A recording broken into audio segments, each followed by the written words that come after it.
Midnight, on the battlements of the Royal Danish Castle of Elsinore. Francisco, a gentleman of the guard, is at his post. Who's that? Nay, answer me. Stand and unfold yourself. Long live the king. Bernardo. He. You come most carefully upon your hour. It is now struck 12. Get thee to bed, Francisco. For this relief, much thanks. 'Tis bitter cold, and I am sick at heart. Have you had quiet guard? Not a mouse stirring. Well, good night. If you do meet Horatio and Marcellus, the rivals of my watch, bid them make haste.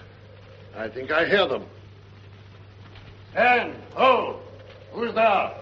Friends to this ground, and liegemen to the Dane. Give you good night. Oh, farewell, honest soldier. Who hath relieved you? Bernardo hath my place. Give you good night. Hola, Bernardo. Say, what, is Horatio there? A piece of him. Welcome, Horatio. Welcome, good Marcellus. What has this thing appeared again tonight? I have seen nothing. Horatio says 'tis but our fantasy, and will not let belief take hold of him, touching this dreaded sight twice seen of us. Therefore I have entreated him along with us to watch the minutes of this night, that if again this apparition come, he may approve our eyes and speak to it. Tush, 'twill not appear. Sit down a while. And let us once again assail your ears that are so fortified against our story. What we have 2 nights seen. Well, sit we down. Let us hear Bernardo speak of this. Last night of all, when yon same star that's westward from the pole had made his course to illume that part of heaven where now it burns, Marcellus and myself, the bell then beating one... Peace, break thee off. Look, where it comes again. In the same figure, like the king that's dead. Thou art a scholar. Speak to it, Horatio. Looks it not like the king? Mark it, Horatio. Most like. It harrows me with fear and wonder.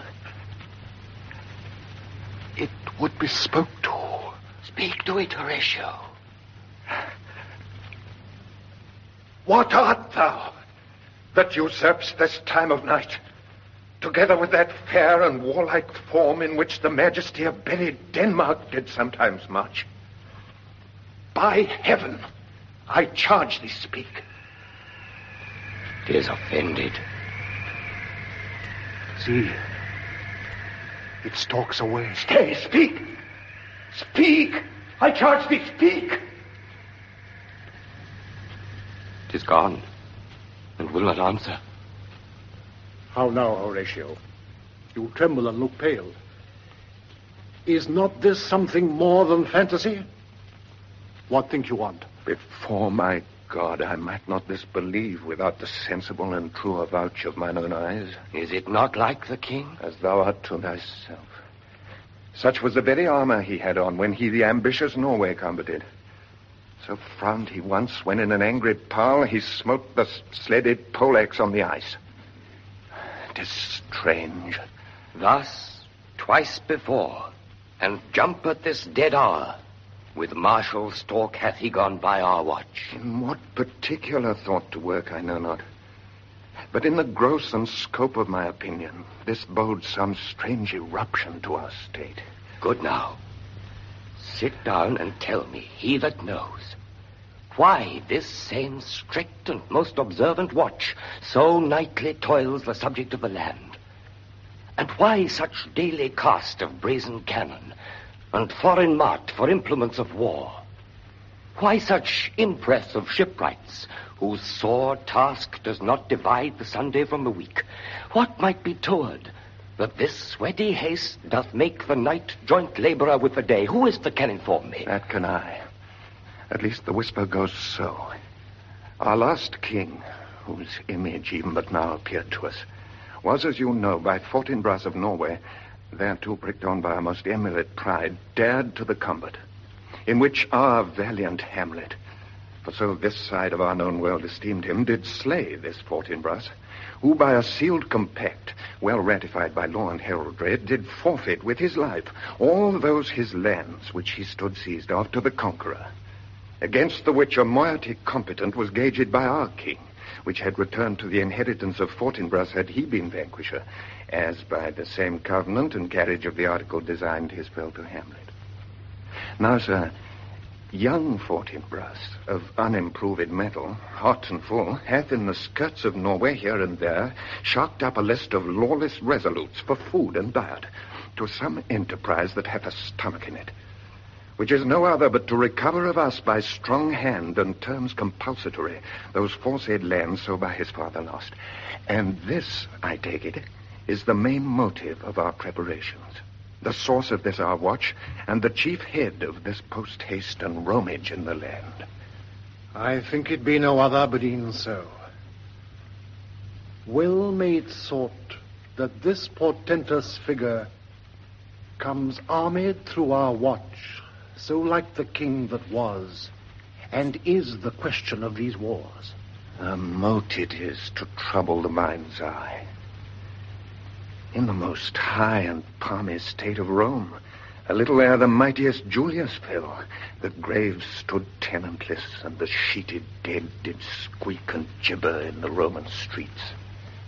And even the like precurse of feared events, as harbingers preceding still the fates and prologue to the omen coming on, have heaven and earth together demonstrated unto our climatures and countrymen, as stars with trains of fire, and dews of blood, disasters in the sun, and the moist star upon whose influence Neptune's empire stands was sick almost to doomsday with eclipse. But soft, behold, lo, where it comes again. I'll cross it, though it blast me. Stay, illusion! If thou hast any sound or use of voice, speak to me. If there be any good thing to be done that may to thee do ease and grace to me, speak to me. If thou art privy to thy country's fate, which happily foreknowing may avoid, oh, speak. Or if thou hast uphoarded in thy life extorted treasure in the womb of earth, for which they say you spirits oft walk in death, speak of it. Stay and speak. Stop it, Marcellus. Shall I strike at it with my partisan? Do if it will not stand. 'Tis here. 'Tis here. 'Tis gone. We do it wrong, being so majestical to offer it the show of violence. For it is as the air invulnerable, and our vein blows malicious mockery. It was about to speak when the cock crew. And then it started, like a guilty thing upon a fearful summons. I have heard the cock, that is the trumpet to the morn, doth with his lofty and shrill-sounding throat awake the god of day, and at his warning, whether in sea or fire, in earth or air, the extravagant and erring spirit hies to his confine. And of the truth herein, this present object made probation. It faded on the crowing of the cock. Some say that ever against that season comes wherein our Saviour's birth is celebrated, the bird of dawning singeth all night long. And then they say no spirit dare stir abroad. The nights are wholesome, then no planets strike, no fairy takes, nor witch hath power to charm. So hallowed and so gracious is that time. So have I heard, and do in part believe it. But look, the morn in russet mantle clad walks o'er the dew of yon high eastward hill. Break we our watch up, and by my advice let us impart what we have seen tonight unto young Hamlet. For upon my life this spirit, dumb to us, will speak to him. Do you consent we shall acquaint him with it, as needful in our loves, fitting our duty? Let's do it, I pray. And I this morning know where we shall find him most convenient.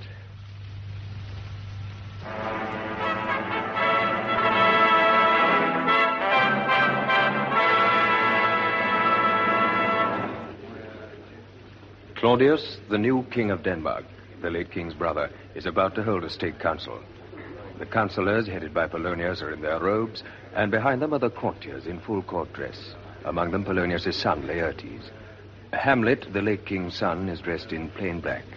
His claim to the succession has been overridden, and he is not a member of the council. The king enters, with his newly married queen, Gertrude, his brother's widow. They take their places, and the king prepares to address the council. Though yet of Hamlet, our dear brother's death, the memory be green, and that it us befitted to bear our hearts in grief, and our whole kingdom to be contracted in one brow of woe. Yet so far hath discretion fought with nature, that we with wisest sorrow think on him together with remembrance of ourselves. Therefore our sometime sister, now our queen, the imperial jointress to this warlike state, have we, as 'twere with a defeated joy, with an auspicious and a dropping eye, with mirth and funeral and with dirge and marriage, in equal scale weighing delight and dole, taken to wife. Nor have we here embarred your better wisdoms, which have freely gone with this affair along. For all our thanks. Now follows that you know. Young Fortinbras, holding a weak supposal of our worth, or thinking by our late dear brother's death, our state to be disjointed out of frame, colleagued with this dream of his advantage, he hath not failed to pester us with message importing the surrender of those lands lost by his father with all bonds of law to our most valiant brother. So much for him. Now for ourself, and for this time of meeting, thus much the business is. We have here writ to Norway, uncle of young Fortinbras, who, impotent and bedrid, scarcely hears of this his nephew's purpose, to suppress his further gate herein. And we here dispatch you, good Cornelius, and you, Walterman, for bearers of this greeting to old Norway, giving to you no further personal power to business with the king, more than the scope of these delated articles allow. Farewell, and let your haste commend your duty. In that and all things will we show our duty. We doubted nothing. Heartily farewell. And now, Laertes, what's the news with you? You told us of some suit. What is't, Laertes? You cannot speak of reason to the Dane and lose your voice. What wouldst thou beg, Laertes, that shall not be my offer, not thy asking? The head is not more native to the heart, the hand more instrumental to the mouth, than is the throne of Denmark to thy father. What wouldst thou have, Laertes? My dread lord, your leave and favour to return to France, from whence, though willingly I came to Denmark to show my duty in your coronation, yet now I must confess that duty done, my thoughts and wishes bend again toward France, and bow them to your gracious leave and pardon. Have you your father's leave? What says Polonius? He hath, my lord, wrung from me my slow leave by labours and petition, and at last upon his will I sealed my hard consent. I do beseech you, give him leave to go. Take thy fair hour, Laertes. Time be thine, and thy best graces spend it at thy will. Your Majesty. But now, my cousin Hamlet, and my son, A little more than kin and less than kind. how is it that the clouds still hang on you? Not so, my lord. I am too much in the sun. Good Hamlet, cast thy nighted colour off, and let thine eye look like a friend on Denmark. Do not forever with thy veiled lids seek for thy noble father in the dust. Thou know'st 'tis common. All that lives must die, passing through nature to eternity. Aye, madam, it is common. If it be, why seems it so particular with thee? Seems, madam, nay, it is. I know not seems. 'Tis not alone my inky cloak, good mother, nor customary suits of solemn black, nor windy suspiration of forced breath. No, nor the fruitful river in the eye, nor the dejected haviour of the visage, together with all forms, moods, shapes of grief, that can denote me truly. These indeed seem, for they are actions that a man might play. But I have that within which passes show. These but the trappings and the suits of woe. It is sweet and commendable in your nature, Hamlet, to give these mourning duties to your father. But you must know your father lost a father. That father lost his. And the survivor bound in filial obligation for some term to do obsequious sorrow. But to persever in obstinate condonement is a course of impious stubbornness. 'Tis unmanly grief. It shows a will most incorrect to heaven, a heart unfortified, a mind impatient, an understanding simple and unschooled. For what we know must be and is as common as any the most vulgar thing to sense. Why should we in our peevish opposition take it to heart? Why, it is a fault to heaven, a fault against the dead, a fault to nature, to reason most absurd, whose common theme is death of fathers, and who still hath cried from the first course till he that died today, this must be so. We pray you throw to earth this unprevailing woe, and think of us as of a father. For let the world take note, you are the most immediate to our throne, and with no less nobility of love than that which dearest father bears his son, do I impart towards you. For your intent in going back to school in Wittenberg, it is most retrograde to our desire, and we beseech you, bend you to remain here in the cheer and comfort of our eye, our chiefest courtier cousin, and our son. Let not thy mother lose her prayers, Hamlet. I pray thee, stay with us. Go not to Wittenberg. I shall in all my best obey you, madam. Why, it is a loving and a fair reply. Be as ourself in Denmark. Madam, come. This gentle and unforced accord of Hamlet sits smiling to my heart. In grace we're off. No jocund health that Denmark drinks today, but the great cannon to the clouds shall tell. And the kings rouse, the heavens shall bruit again, re-speaking earthly thunder. Come away.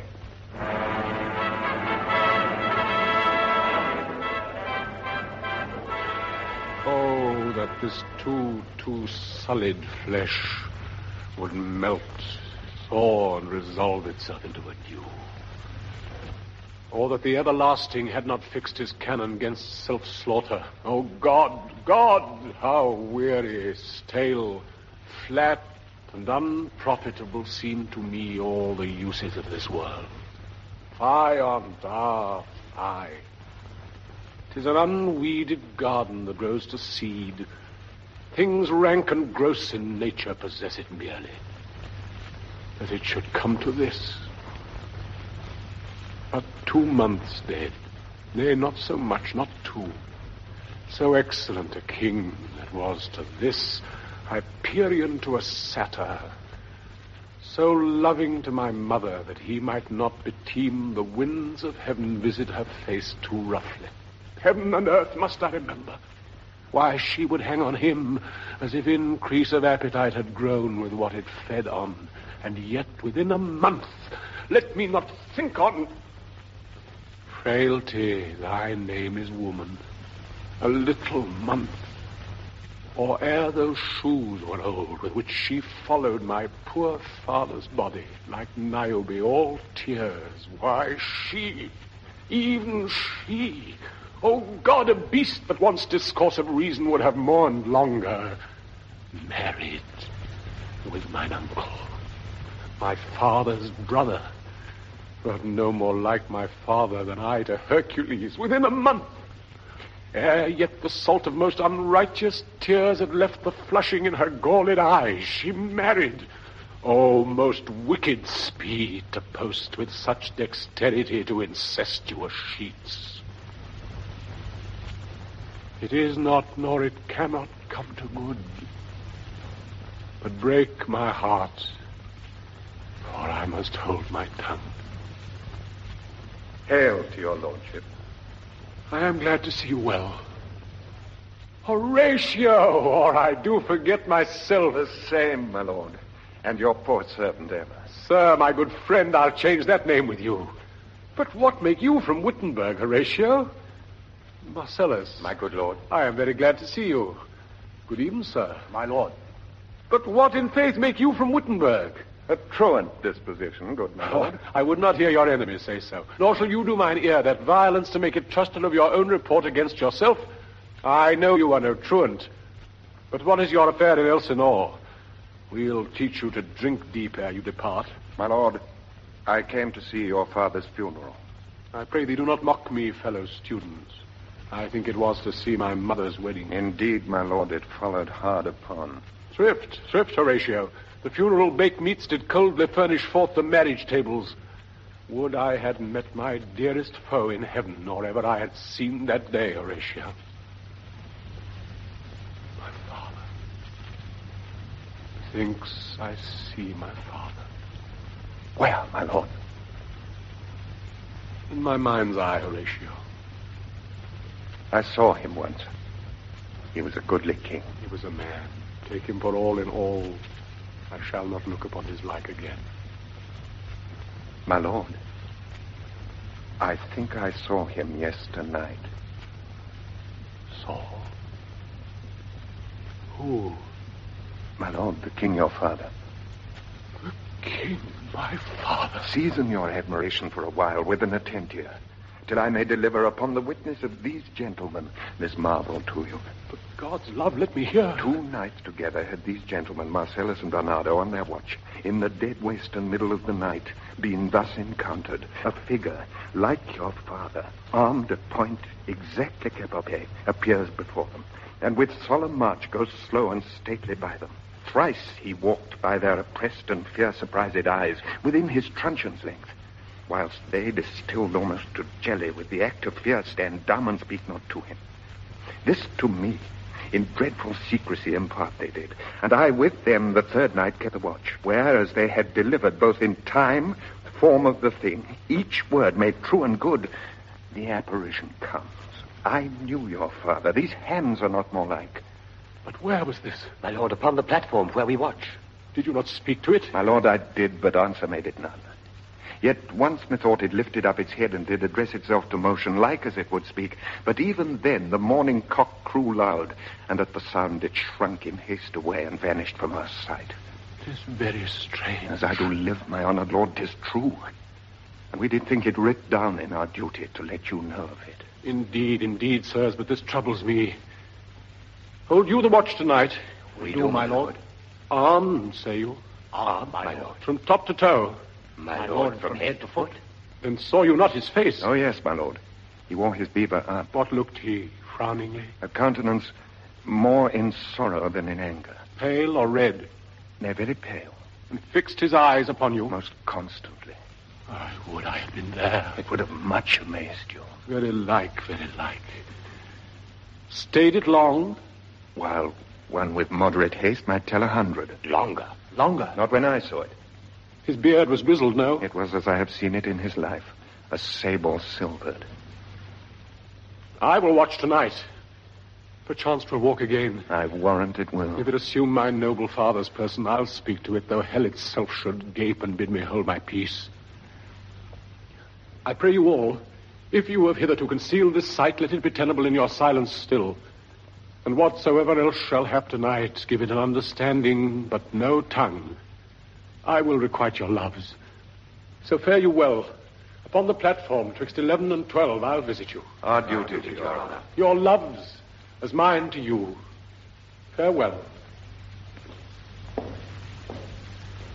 My father's spirit, in arms, all is not well. I doubt some foul play. Would the night were come! Till then, sit still, my soul. Foul deeds will rise, though all the earth o'erwhelm them to men's eyes.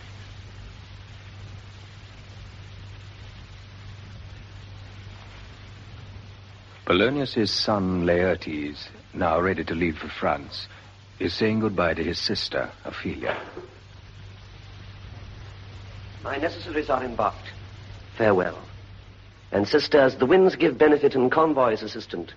Do not sleep, but let me hear from you. Do you doubt that? For Hamlet and the trifling of his favor, hold it a fashion and a toy in blood, a violet in the youth of primy nature, forward, not permanent, sweet, not lasting, the perfume and suppliance of a minute, no more. No more but so. Think it no more. For nature crescent does not grow alone in thews and bulk, but as this temple waxes, the inward service of the mind and soul grows wide withal. Perhaps he loves you now, and now no soil nor cortal doth besmirch the virtue of his will. But you must fear, his greatness weighed, his will is not his own. He may not, as unvalued persons do, carve for himself, for on his choice depends the safety and the health of this whole state, and therefore must his choice be circumscribed unto the voice and yielding of that body whereof he is the head.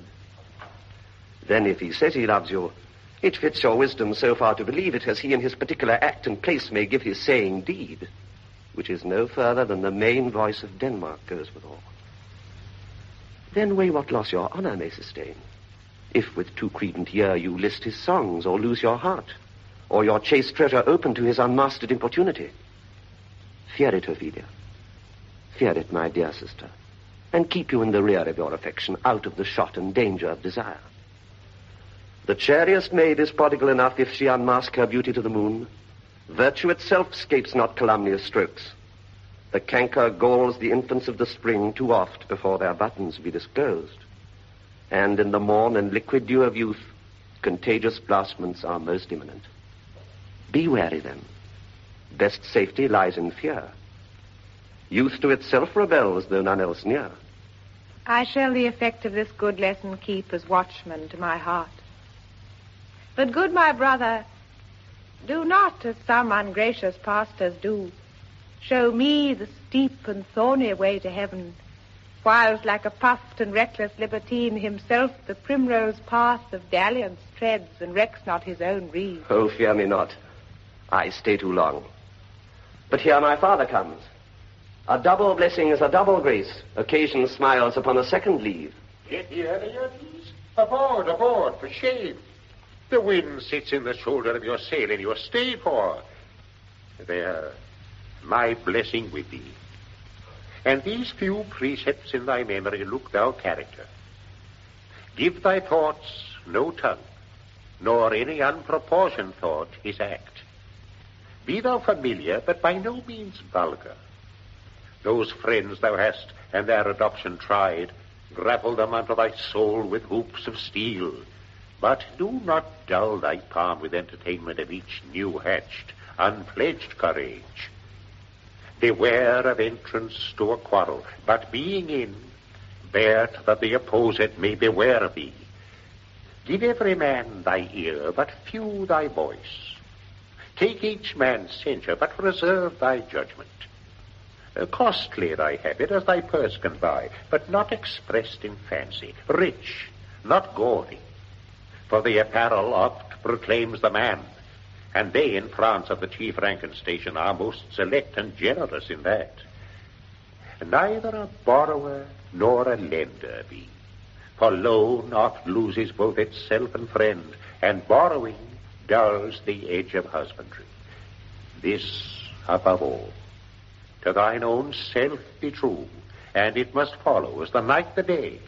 Thou canst not then be false to any man. Farewell. My blessing season this in thee. Most humbly do I take my leave, my lord. The time invites you. Go, your servants tend.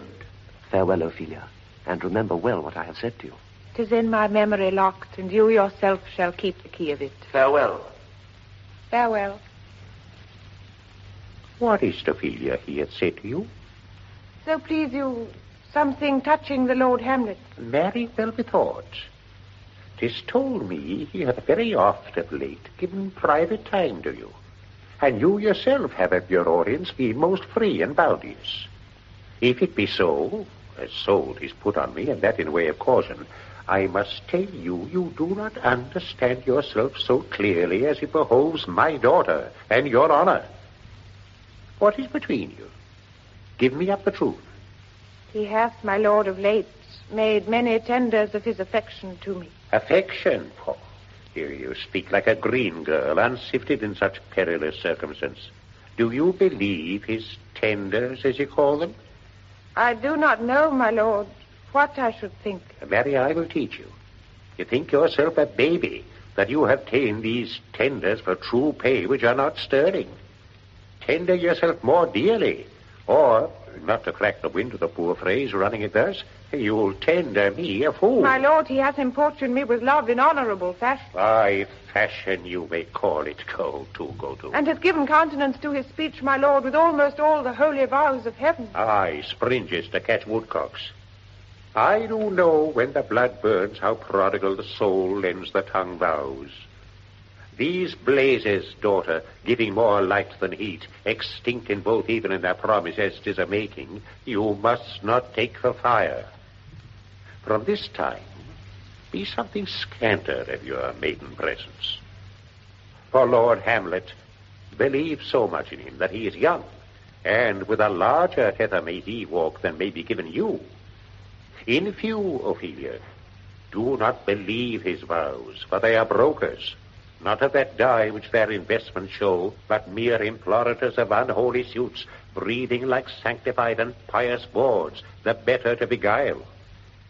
This is for all. I would not, in plain terms, from this time forth have you so slander any moment leisure as to give words or talk with the Lord Hamlet. Look to it, I charge you. Come your ways.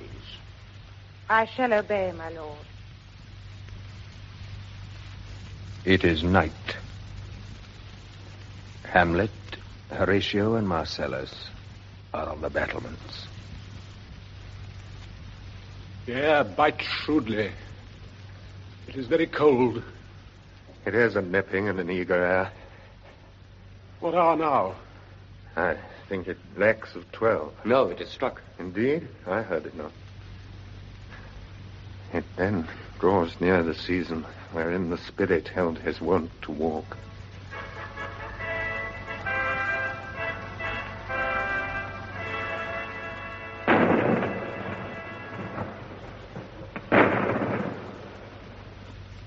What does this mean, my lord?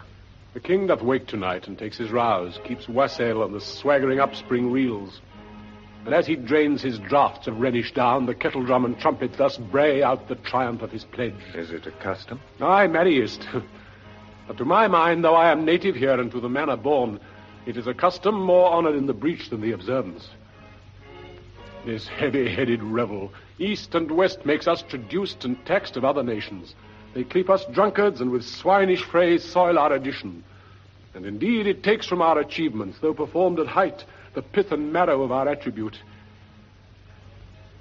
So oft it chances in particular men, that for some vicious mole of nature in them, as in their birth, wherein they are not guilty, since nature cannot choose her origin, or by some habit that too much o'erleavens the form of plausive manners, that these men, carrying, I say, the stamp of one defect, being nature's livery or fortune's star, his virtues, else be they as pure as grace, as infinite as man may undergo, shall in the general censure take corruption from that particular fault. The dram of eel doth all the noble substance often doubt to his own scandal. Look, my lord. It comes. Angels and ministers of grace, defend us. Be thou spirit of health or goblin damned, bring with thee airs from heaven or blasts from hell. Be thy intents wicked or charitable, thou comest in such a questionable shape that I will speak to thee. I'll call thee Hamlet, king, father, royal dame. Oh, answer me. Let me not burst in ignorance, but tell why thy canonized bones, hearsed in death, have burst their cerements. Why the sepulchre, wherein we saw thee quietly inurned, hath oped his ponderous and marble jaws to cast thee up again. What may this mean? That thou, dead corse, again in complete steel, revisit'st thus the glimpses of the moon, making night hideous, and we fools of nature so horridly to shake our dispositions with thoughts beyond the reaches of our souls. Say, why is this? Wherefore? What should we do?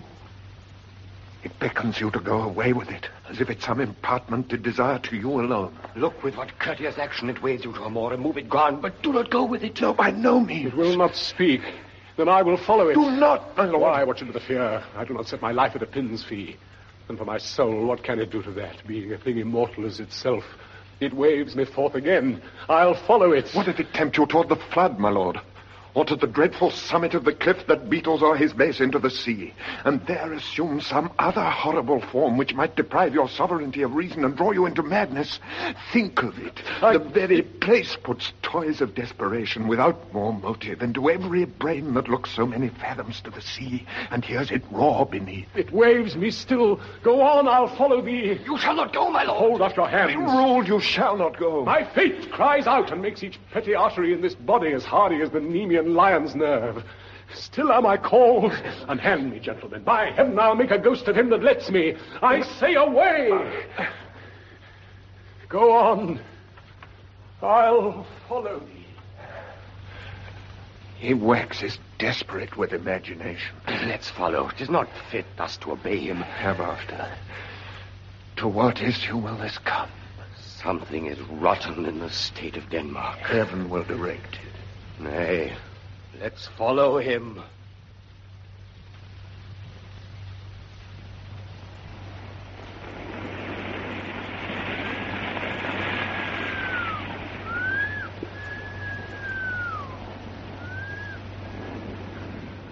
Whither wilt thou lead me? Speak. I'll go no further. Mark me. My hour is almost come, when I to sulphurous and tormenting flames must render up myself. Alas, poor ghost. Pity me not, but lend thy serious hearing to what I shall unfold. Speak. I am bound to hear. So art thou to revenge, when thou shalt hear. What? I am thy father's spirit. Oh. Doomed for a certain term to walk the night, and for the day confined to fasting fires, till the foul crimes done in my days of nature are burnt and purged away. What that I am forbid to tell the secrets of my prison house, I could a tale unfold whose lightest word would harrow up thy soul, freeze thy young blood, make thy two eyes like stars start from their spheres, thy knotted and combined locks to part, and each particular hair to stand on end, like quills upon the fretful porpentine. But this eternal blazon must not be to ears of flesh and blood. List, list, oh list, if thou didst ever thy dear father love. Oh, God! Revenge his foul and most unnatural murder.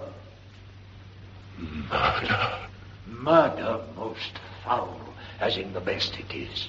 But this most foul, strange, and unnatural.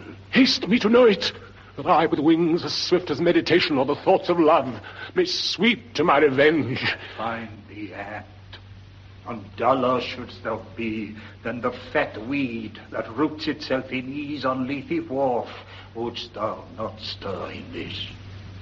Now, Hamlet, hear. 'Tis given out that sleeping in my orchard a serpent stung me. So the whole year of Denmark is by a forged process of my death rankly abused. But know, thou noble youth, the serpent that did sting thy father's life now wears his crown. Oh, my prophetic soul! My uncle! Aye, that incestuous, that adulterate beast, with witchcraft of his wit, with traitorous gifts, or wicked witten gifts that have the power so to seduce, won to his shameful lust the will of my most seeming virtuous queen. Oh, Hamlet, what a falling off was there from me, whose love was of that dignity that it went hand in hand even with the vow I made to her in marriage, and to decline upon a wretch whose natural gifts were poor to those of mine. But virtue, as it never will be moved, though lewdness caught it in a shape of heaven, so lust, though to a radiant angel linked, will sate itself in a celestial bed and prey on garbage. Bussot, methinks I scent the morning air. Brief let me be, sleeping within my orchard, my custom always of the afternoon. Upon my secure hour thy uncle stole with juice of cursed Lebanon in a vial, and in the porches of my ears did pour the leprous distilment, whose effect holds such an enmity with blood of man, that swift as quicksilver it courses through the natural gates and alleys of the body, and with a sudden vigor it doth posset and curd, like eager droppings into milk, the thin and wholesome blood. So did it mine, and the most instant tetter barked about, most laser-like, with vile and loathsome crust, all my smooth body.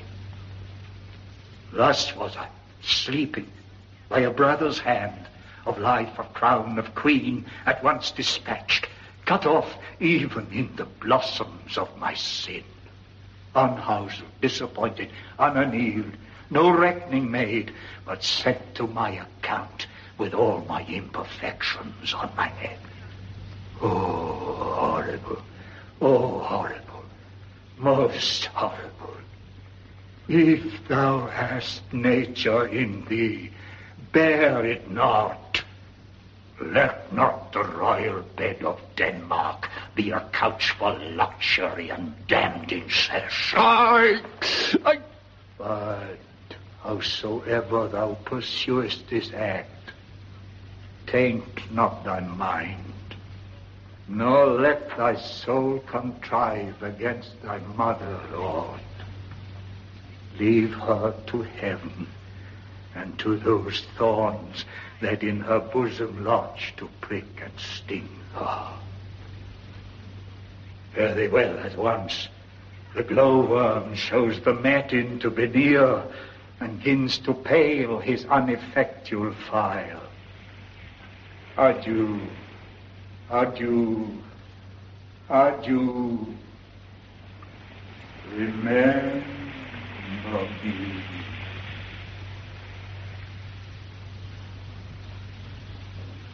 Oh, all you host of heaven, oh, earth, what else? And shall I couple hell? Oh, fie, hold my heart. And you, my sinews, grow not instant old, but bear me stiffly up. Remember thee, aye, thou poor ghost, whilst memory holds a seat in this distracted globe. Remember thee, yea, from the tables of my memory I'll wipe away all trivial fond records, all sores of books, all forms, all pressures past that youth and observation copied there. And thy commandment all alone shall live within the book and volume of my brain, unmixed with baser matter. Yes, by heaven! Oh, most pernicious woman.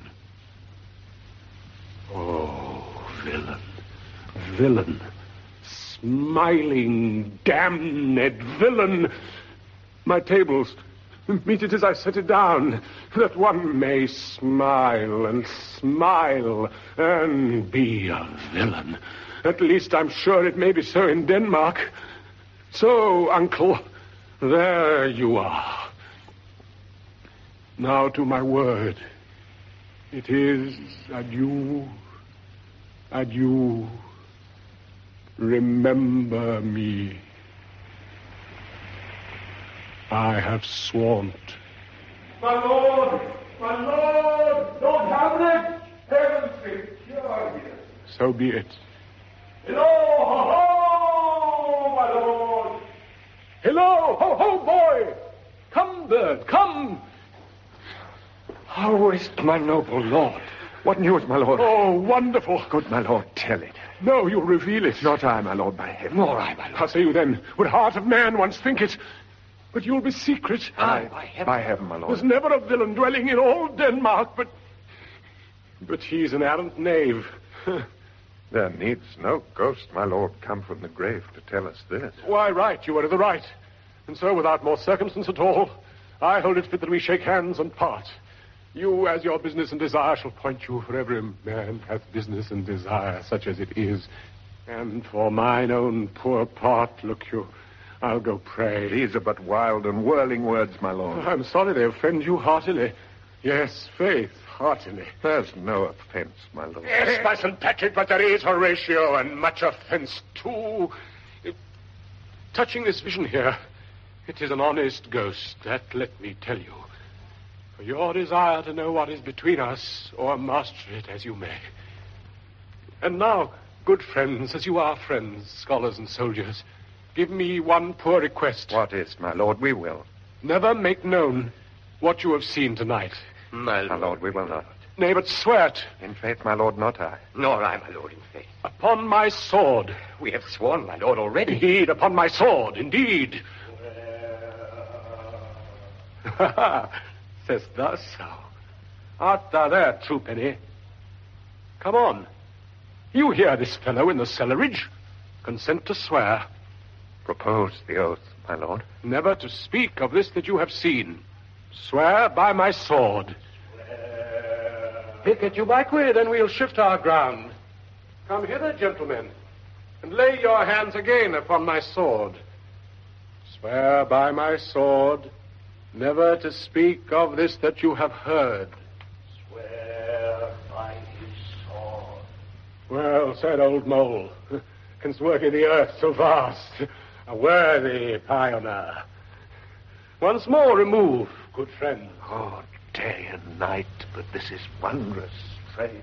And therefore, as a stranger, give it welcome.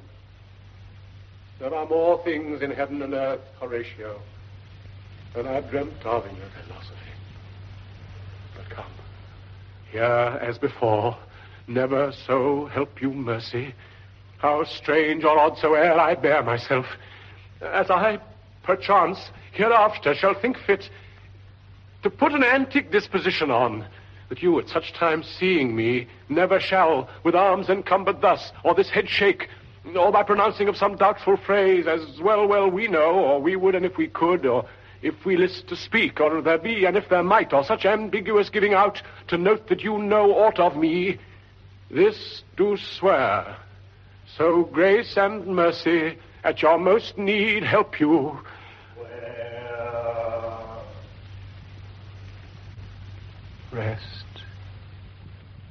Rest, perturbed spirit. So, gentlemen, with all my love I do commend me to you. And what so poor a man as Hamlet is may do to express his love and friending to you, God willing shall not lack. Let us go in together, and still your fingers on your lips, I pray. The time is out of joint. Oh, cursed spite, that ever I was born to set it right. Nay, come, let's go together.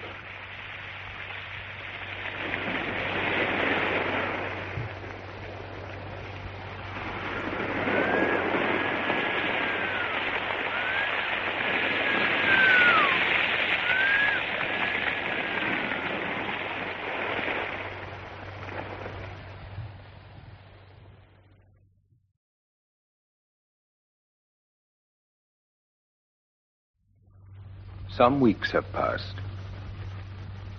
A servant of Polonius is about to leave for Paris to visit Laertes.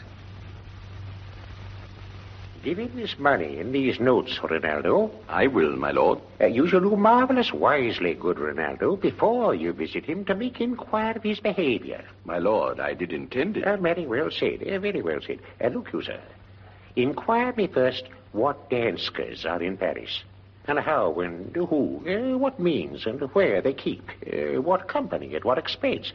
And finding by this encompassment and drift of question that they do know my son, come you more nearer than your particular demands will touch it. Take you as 'twere some distant knowledge of him, as thus. I know his father and his friends, and in part him. Do you mark this, Ronaldo? Aye, very well, my lord. And in part him. But, you may say, not well. But if it be he I mean, he's very wild. Addicted, so-and-so. And there put on him what forgeries you please. Marry, none so rank as may dishonor him. Take heed of that. But, sir, such wanton, wild, and usual slips as our companions noted and most known to youth and liberty. As gaming, my lord. Aye, or drinking, fencing, swearing, quarreling, drabbing. You may go so far. My lord, that would dishonor him. Faith, no, as you may season it in the charge. You must not put another scandal on him that he's open to incontinency. That's not my meaning. But breathe his faults so quaintly that they may seem the taints of liberty, the flash and outbreak of a fiery mind, a savageness in unreclaimed blood of general assault. But, my good lord... wherefore should you do this? Aye, my lord. I would know that. Very say, here's my drift, and I believe it is a fetch of warrant. You laying these slight sullies on my son, as 'twere a thing a little soil of the working, and mark you, your party in converse, him you would sound, having ever seen in the prenominate crimes the youth you breathe out guilty, be assured he closes with you in this consequence. Good sir, or so, or friend, or gentleman, according to the phrase of the edition of Man and Country. Very good, my lord. And then, sir, does he this. He does... what was I about to say? Well, the mess, I was about to say something. Where did I leave? Closes in the consequence. Closes in the consequence, I know. He closes thus. I know the gentleman.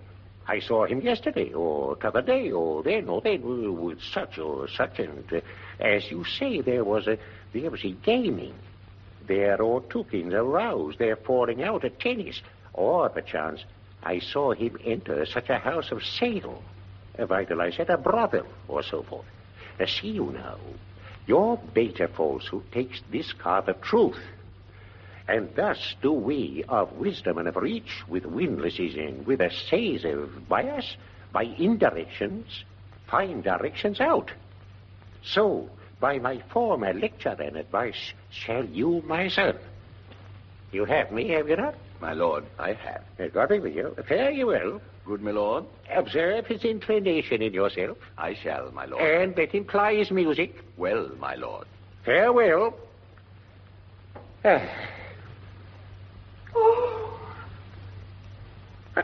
Oh, now, Ophelia. What's the matter? Oh, my lord, I've been so frightened.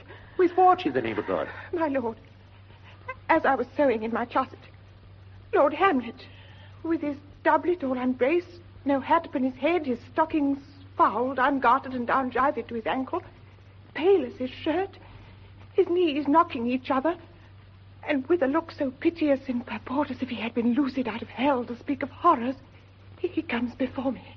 Mad for thy love? My lord, I do not know, but truly I do fear it. What said he?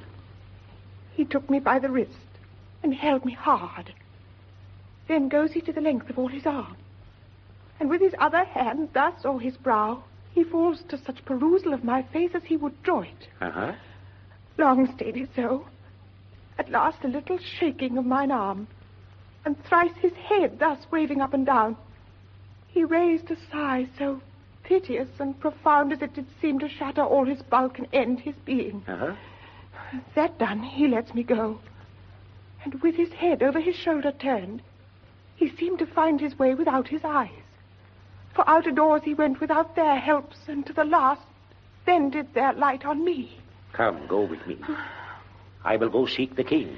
This is the very ecstasy of love. whose violent property fordoes itself and leads the will to desperate undertakings as oft as any passion under heaven that does afflict our natures. I am sorry. Have you given him any hard words of late? No, my good lord, but as you did command, I did repel his letters and denied his access to me. That hath made him mad. I'm sorry that with better heed and judgment I had not courted him. I feared he did but trifle and meant to wreck thee. But beshrew my jealousy. By heaven, it is as proper to our age to cast beyond ourselves in our opinions as it is common for the younger sort to lack discretion. Come, go we to the king. This must be known, which being kept close might move more grief to hide than hate to utter love. Come. The king and queen, meanwhile, are talking to two of Hamlet's old fellow students who have been summoned to court. Welcome, dear Rosencrantz and Guildenstern. Your Majesties. Moreover, that we much did long to see you, and the need we have to use you did provoke our hasty sending. Something have you heard of Hamlet's transformation?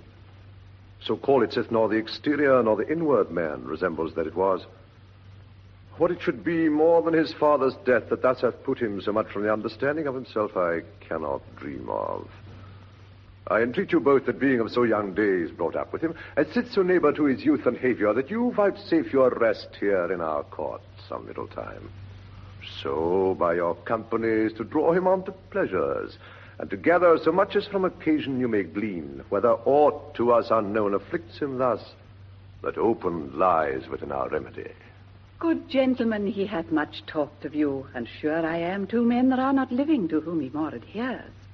If it will please you to show us so much gentry and goodwill as to expend your time with us a while for the supply and profit of our hope, your visitation shall receive such thanks as fits a king's remembrance. Both your majesties might, for the sovereign power you have of us, put your dread pleasures more into command than to entreaty. But we both obey, and here give up ourselves in the full bent to lay our service freely at your feet, to be commanded. Thanks, Rosencrantz and gentle Guildenstern. Thanks, Guildenstern and gentle Rosencrantz.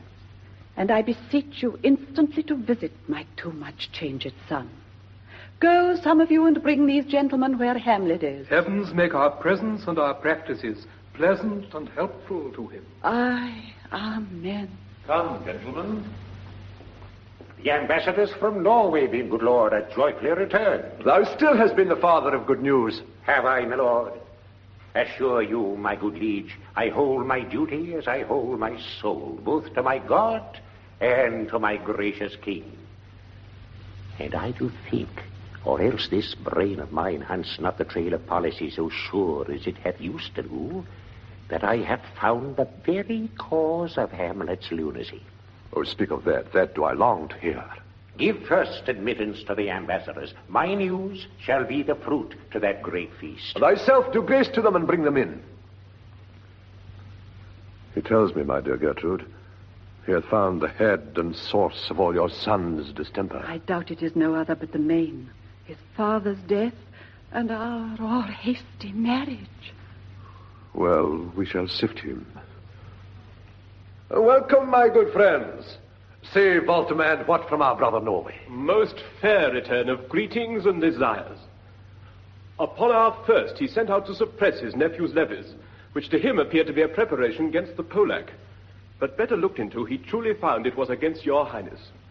Whereat, grieved that so his sickness, age, and impotence was falsely borne in hand, sends out arrests on Fortinbras, which he in brief obeys, receives rebuke from Norway, and in fine makes vow before his uncle never more to give the assay of arms against your majesty.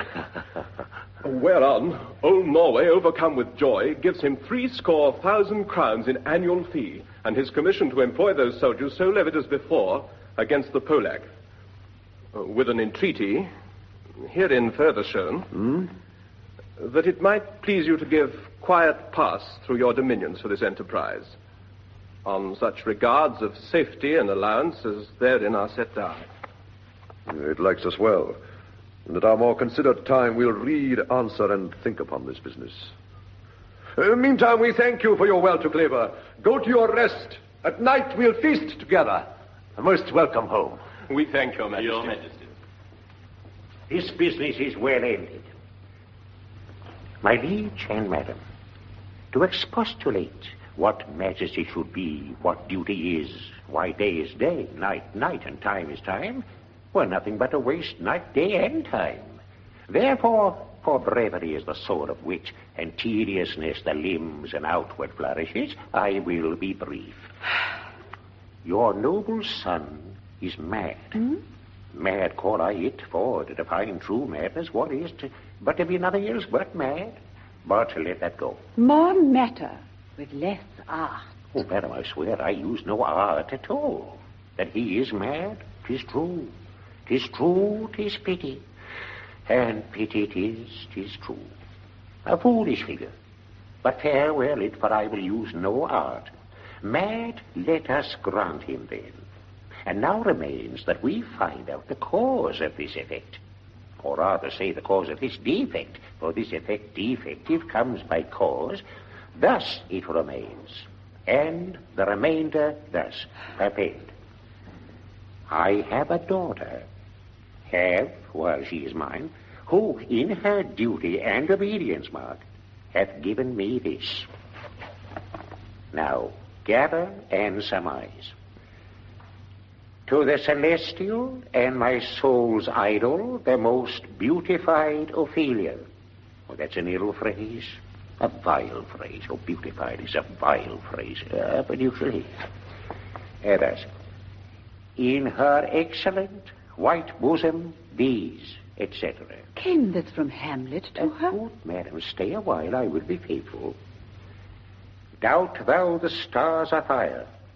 Doubt that the sun doth move. Doubt truth to be a liar, but never doubt I love. Oh, dear Ophelia, I am ill at these numbers. I have not art to reckon my groans, but that I love thee best, oh, most best, believe it. Adieu. Thine evermore, most dear lady, whilst this machine is to him, Hamlet. Now this in obedience hath my daughter shown me, and more above, hath his solicitings as they fell out by time, by means and place, all given to mine ear. But how has she received his love? What do you think of me? As of a man, faithful and honorable. I would fain prove so. But what might you think when I had seen this hot love on the wing, as I perceived it? I must tell you that before my daughter told me. What might you, or my dear Majesty, your queen here, think if I had played the desk, or table book, or given my heart a winking, mute and dumb, or looked upon this love with idle sight? What might you think? No.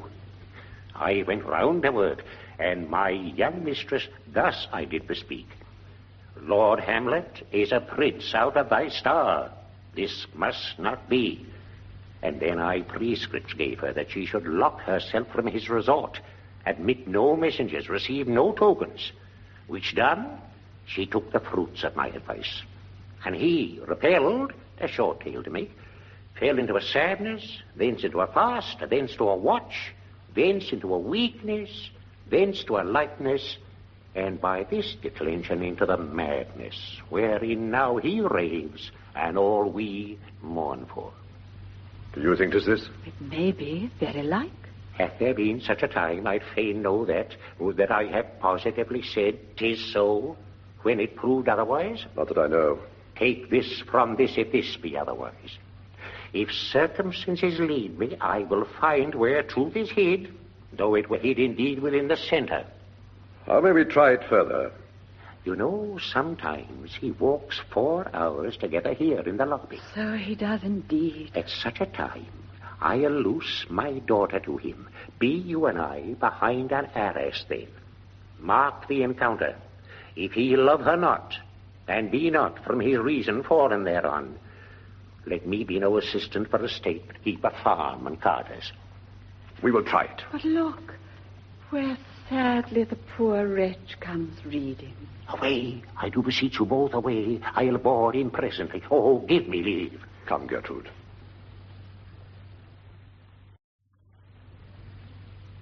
How does my good Lord Hamlet? Well, God a mercy. Do you know me, my lord?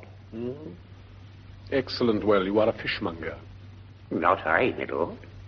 And would you were so honest a man? Honest, my lord? Aye, sir, to be honest, as this world goes, is to be one man picked out of 10,000. That's very true, my lord. But if the sun breed maggots in a dead dog, being a good kissing carrion, have you a daughter? I have, my lord. Let her not walk i' the sun. Conception is a blessing, but as your daughter may conceive, friend, look to it. How say you by that? Still harping on my daughter. Yet he knew me not at first. He said I was a fishmonger. He's far gone, far gone. And truly, in my youth, I suffered much extremity for love, very near this. I'll speak to him again. What do you read, my lord? Words. Words. What is the matter, my lord? Between who? I mean the matter that you read, my lord. Slanders, sir. For the satirical rogue says here that old men have grey beards, that their faces are wrinkled, their eyes purging thick amber and plum-tree gum, and that they have the most plentiful lack of wit, together with most weak hams. All of which, sir, though I most powerfully and potently believe, yet I hold it not honesty to have it thus set down. For yourself, sir, shall grow old as I am, if, like a crab, you can go backward. Though this be madness, yet there's method in it. Will you walk out of the air, my lord? Into my grave. Well, indeed, that is out of the air. How pregnant sometimes his replies are. A happiness that often madness hits on, which reason and sanity could not so prosperously be delivered of. I will leave him, and suddenly contrive the means of meeting between him and my daughter.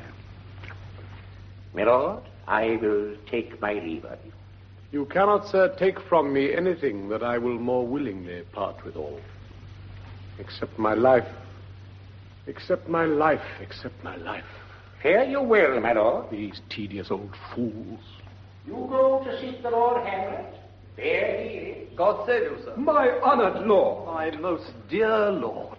My excellent good friends, how dost thou, Guildenstern? Ah, Rosencrantz, good lads, how do ye both? As the indifferent children of the earth. Happy, in that we're not over-happy. On Fortune's cap, we are not the very button. Nor the soles of her shoe? Neither, my lord. And you live about her waist, or in the middle of her favours? Safe her privates we. Oh, in the secret parts of Fortune, oh, most true she's a strumpet.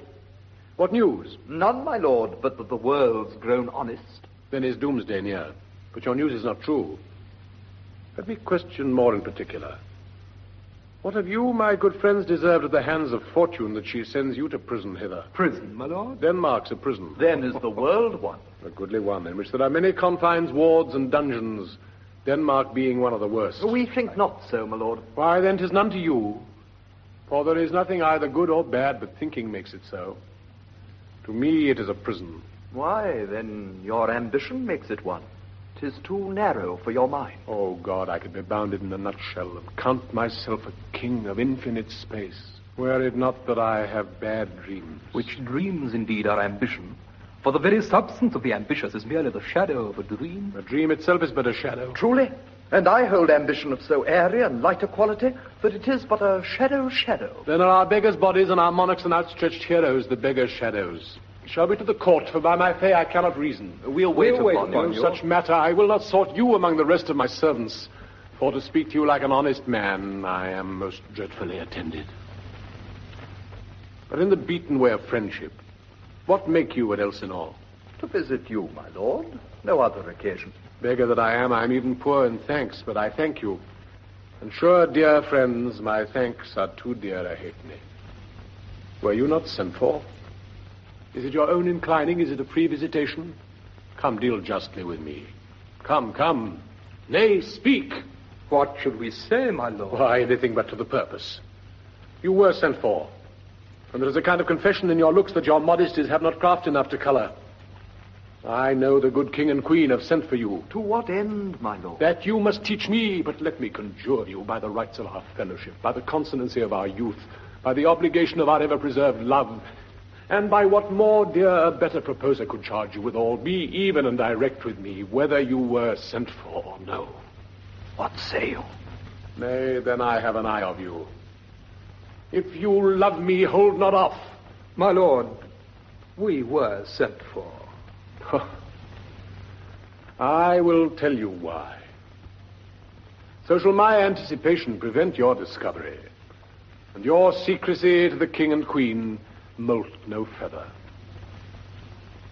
I have of late, and wherefore I know not, lost all my mirth, foregone all custom of exercises, and indeed it goes so heavily with my disposition that this goodly frame, the earth, seems to me a sterile promontory. This most excellent canopy, the air, look you, this brave o'erhanging firmament, this majestical roof fretted with golden fire, why, it seems no other thing to me than a foul and pestilent congregation of vapors. What a piece of work is a man! How noble in reason, how infinite in faculty, in form and moving, how express and admirable. In action, how like an angel. In apprehension, how like a god. The beauty of the world, the paragon of animals. And yet to me, what is this quintessence of dust? Man delights not me.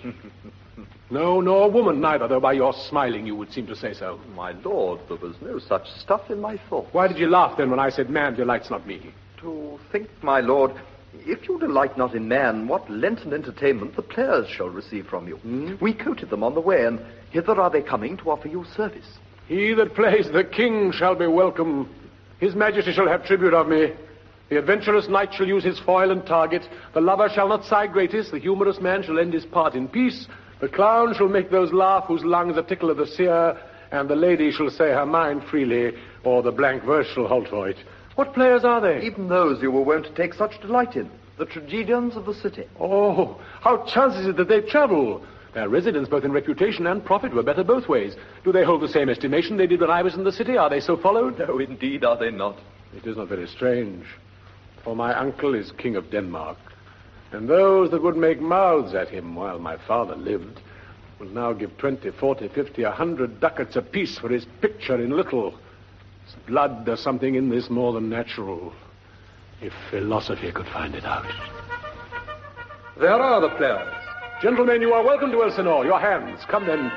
The appurtenance of welcome is fashion and ceremony. Let me comply with you in this garb, lest my extent to the players, which I tell you must show fairly outwards, should more appear like entertainment than yours. You are welcome. But my uncle, father, and aunt, mother are deceived. In what, my dear lord? I am but mad north-northwest. When the wind is southerly, I know a hawk from a handsaw. Will be with you, gentlemen. Hark you, Guildenstern. Huh? You too, Rosencrantz, and each hearer hearer. That great baby you see there is not yet out of his swaddling clouds. Haply is the second time come to them, for they say an old man is twice a child. I will prophesy he comes to tell me of the players' market. You say right so. Monday morning 'twas so indeed. My lord, I have news to tell you. My lord, I have news to tell you. When Roscius was an actor in Rome... The actors are come hither, my lord. Buzz, buzz. Upon my honor. Then came each actor on his ass. The best actors in the world, either for tragedy, comedy, history, pastoral, comical, historical pastoral, tragical comical, historical pastoral, scene individable, or poem unlimited. Seneca cannot be too heavy, nor Plautus too light. For the law of writ and liberty, these are the only men. O Jephthah, judge of Israel, what a treasure hadst thou? What a treasure had he, my lord? Why, one fair daughter, no more, the which he loved passing well. Still on me daughter. Am I not in the right, old Jephthah? If you call me Jephthah, my lord, I have a daughter that I love passing well. Nay, that follows not. What follows then, my lord? Why, as by lot, God wot. And then you know it came to pass, as most like it was. The first row of the pious chanson will show you more. For look where my abridgment comes. You are welcome, masters, welcome all. I am glad to see thee well.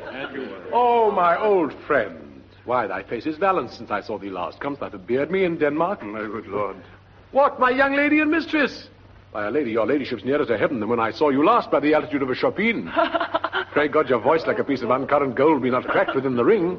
Masters, you are all welcome. Oh, we lean to it like French falconers fly at anything we see. Come, we'll have a speech straight. Come, give us a taste of your quality. Come, a passionate speech. What speech, my good lord? I heard thee speak me a speech once, but it was never acted, or if it was, not above once. For the play, I remember, pleased not the million, 'twas caviar to the general, but it was, as I received it, and others whose judgments in such matters cried out on top of mine, an excellent play, well digested in the scenes, set down with as much modesty as cunning. I remember one said there were no saliets in the lines to make the matter savory, nor no matter in the phrase that might indict the author of affection, but called it an honest method, as wholesome as sweet, and by very much more handsome than fine. One speech in it I chiefly loved. 'Twas Aeneas talked to Dido, and thereabouts a bit especially, where he speaks of Priam's slaughter. If it live in your memory, I pray you begin at this line. Let me see. The rugged Pyrrhus, like the Hyrcanian beast... Tis not so. But it begins with Pyrrhus. The rugged Pyrrhus, he whose sable arms, black as his purpose, did the night resemble, as he lay couched in the ominous horse, hath now this dread and black complexion smeared with heraldry more dismal, head to foot. Now is he total gules, horridly tricked with blood of fathers, mothers, daughters, sons, baked and impasted with the parching streets that lend a terrorous and a damned like to their lord's murder, roasted in wrath and fire, and thus o'ersized with coagulate gore, with eyes like carbuncles, the hellish Pyrrhus old grandsire Priam seeks. So proceed you. For God, my lord, well spoken, with good accent and good discretion. Anon he finds him striking too short at Greeks. His antique sword, rebellious to his arm, lies where it falls, repugnant to command. Unequal matched, Pyrrhus at Priam drives, in rage strikes wide, but with a whiff and wind of his fell sword, the unnerved father falls. Then senseless Ilium, seeming to feel this blow, with flaming top stoops to his base, and with a hideous crash takes prisoner Pyrrhus' ear. For lo, his sword, which was declining on the milky head of Reverend Priam, seemed in the air to stick. So, as a painted tyrant Pyrrhus stood, and like a neutral to his will and matter, did nothing. But, as we often see, against some storm, a silence in the heavens, the rack stands still, the bold wind speechless, and the orb below as hush as death. Anon the dreadful thunder doth rend the region. So, after Pyrrhus' pause, a roused vengeance sets him new awork, and never did the Cyclops' hammers fall on Mars' armor, forged for proof etern, with less remorse than Pyrrhus' bleeding sword now falls on Priam. Out, out, thou strumpet Fortune! All you gods in general synod, take away her power, break all the spokes and fellies from her wheel, and bowl the round nave down the hill of heaven as low as to the fiends. This is too long. It shall to the barbers with your beard. Prithee, say on. He's for a jig or a tale of bawdry, or he sleeps. Prithee, say on. Come to Hecuba. But who, woe, had seen the mobled queen? The mobled queen. That's good. Mobled queen is good. Run barefoot up and down, threatening the flames with bison rheum, a clout upon that head where late the diadem stood, and for a robe about her lank and all o'er-teemed loins, a blanket in the alarm of fear caught up. Who this sad scene, with tongue in venom steeped, 'gainst fortune's state would treason have pronounced? But if the gods themselves did see her then, when she saw Pyrrhus make malicious sport in mincing with his sword her husband's limbs, the instant burst of clamor that she made, unless things mortal move them not at all, would have made milch the burning eyes of heaven and the passion in the gods. Look whether he's not turned his color and has tears in his eyes. Prithee, no more. 'Tis well. I'll have thee speak out the rest of this soon. Good my lord, will you see the players well bestowed? Do you hear? Let them be well used, for they are the abstract and brief chronicles of the time. After your death, you were better have a bad epitaph than their ill report while you live. My lord, I will use them according to their desert. God's bodkin man, much better. Use every man after his deserts, and who shall escape whipping? Use them after your own honor and dignity. The less they deserve, the more merit is in your bounty. Take them in. Come, sirs. Follow him, friends. We'll hear a play tomorrow. Just now, hear me, old friend. Can you play The Murder of Gonzago? Aye, my lord. We'll have it tomorrow night. You could, for a need, study a speech of some 12 or 16 lines that I would set down and insert in. Could you not? Aye, my lord. Very well. Follow that lord, and look you, mock him not. My good friends, I leave you till night. You are welcome to Elsinore. Good, my lord. I so goodbye to you. Now I am alone. Oh, what a rogue and peasant slave am I. Is it not monstrous that this player here, but in a fiction, in a dream of passion, could force his soul so to his own conceit that from its working all his visage wanned, tears in his eyes, distraction in his aspect, a broken voice, and his whole function suiting with forms to his conceit, and all for nothing, for Hecuba. What's Hecuba to him, or he to Hecuba, that he should weep for her? What would he do had he the motive and the cue for passion that I have? He would drown the stage with tears, and cleave the general ear with horrid speech, make mad the guilty and appall the free, confound the ignorant and amaze indeed the very faculties of eyes and ears. Yet I, a dull and muddy metalled rascal, peak like John a dreams, unpregnant of my cause, and can say nothing. No, not for a king, upon whose property and most dear life a damned defeat was made. Am I a coward? Who calls me villain, breaks my pate across, plucks off my beard and blows it in my face, tweaks me by the nose, gives me the lie, the throat as deep as to the lungs? Who does me this, huh? Zoons, I should take it. For it cannot be but I am pigeon-livered, and lack gall to make oppression bitter. Or, ere this, I should have fatted all the region kites with this slave's offal, bloody, bawdy villain, remorseless, lecherous, treacherous, kindless villain. Oh, vengeance! Why? What an ass am I! This is most brave that I, the son of a dear father murdered, prompted to my revenge by heaven and hell, must, like a whore, unpack my heart with words and fall a-cursing like a very drab, a scullion, fie upon it. For...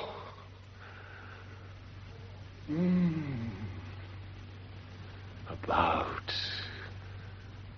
my brain, I have heard of guilty creatures sitting at a play, have by the very cunning of the scene been struck so to the soul that presently they have proclaimed their malefactions. For murder, though it have no tongue, will speak with most miraculous organ. I'll have these players play something like the murder of my father before mine uncle. I'll observe his looks. I'll tempt him to the quick. If he but blench, I know my course. This spirit that I have seen may be the devil, and the devil hath power to assume a pleasing shape. Yea, and perhaps out of my weakness and my melancholy, as he is very potent with such spirits, abuses me to damn me. I'll have grounds more relative than this. The play's the thing wherein I'll catch the conscience of the king.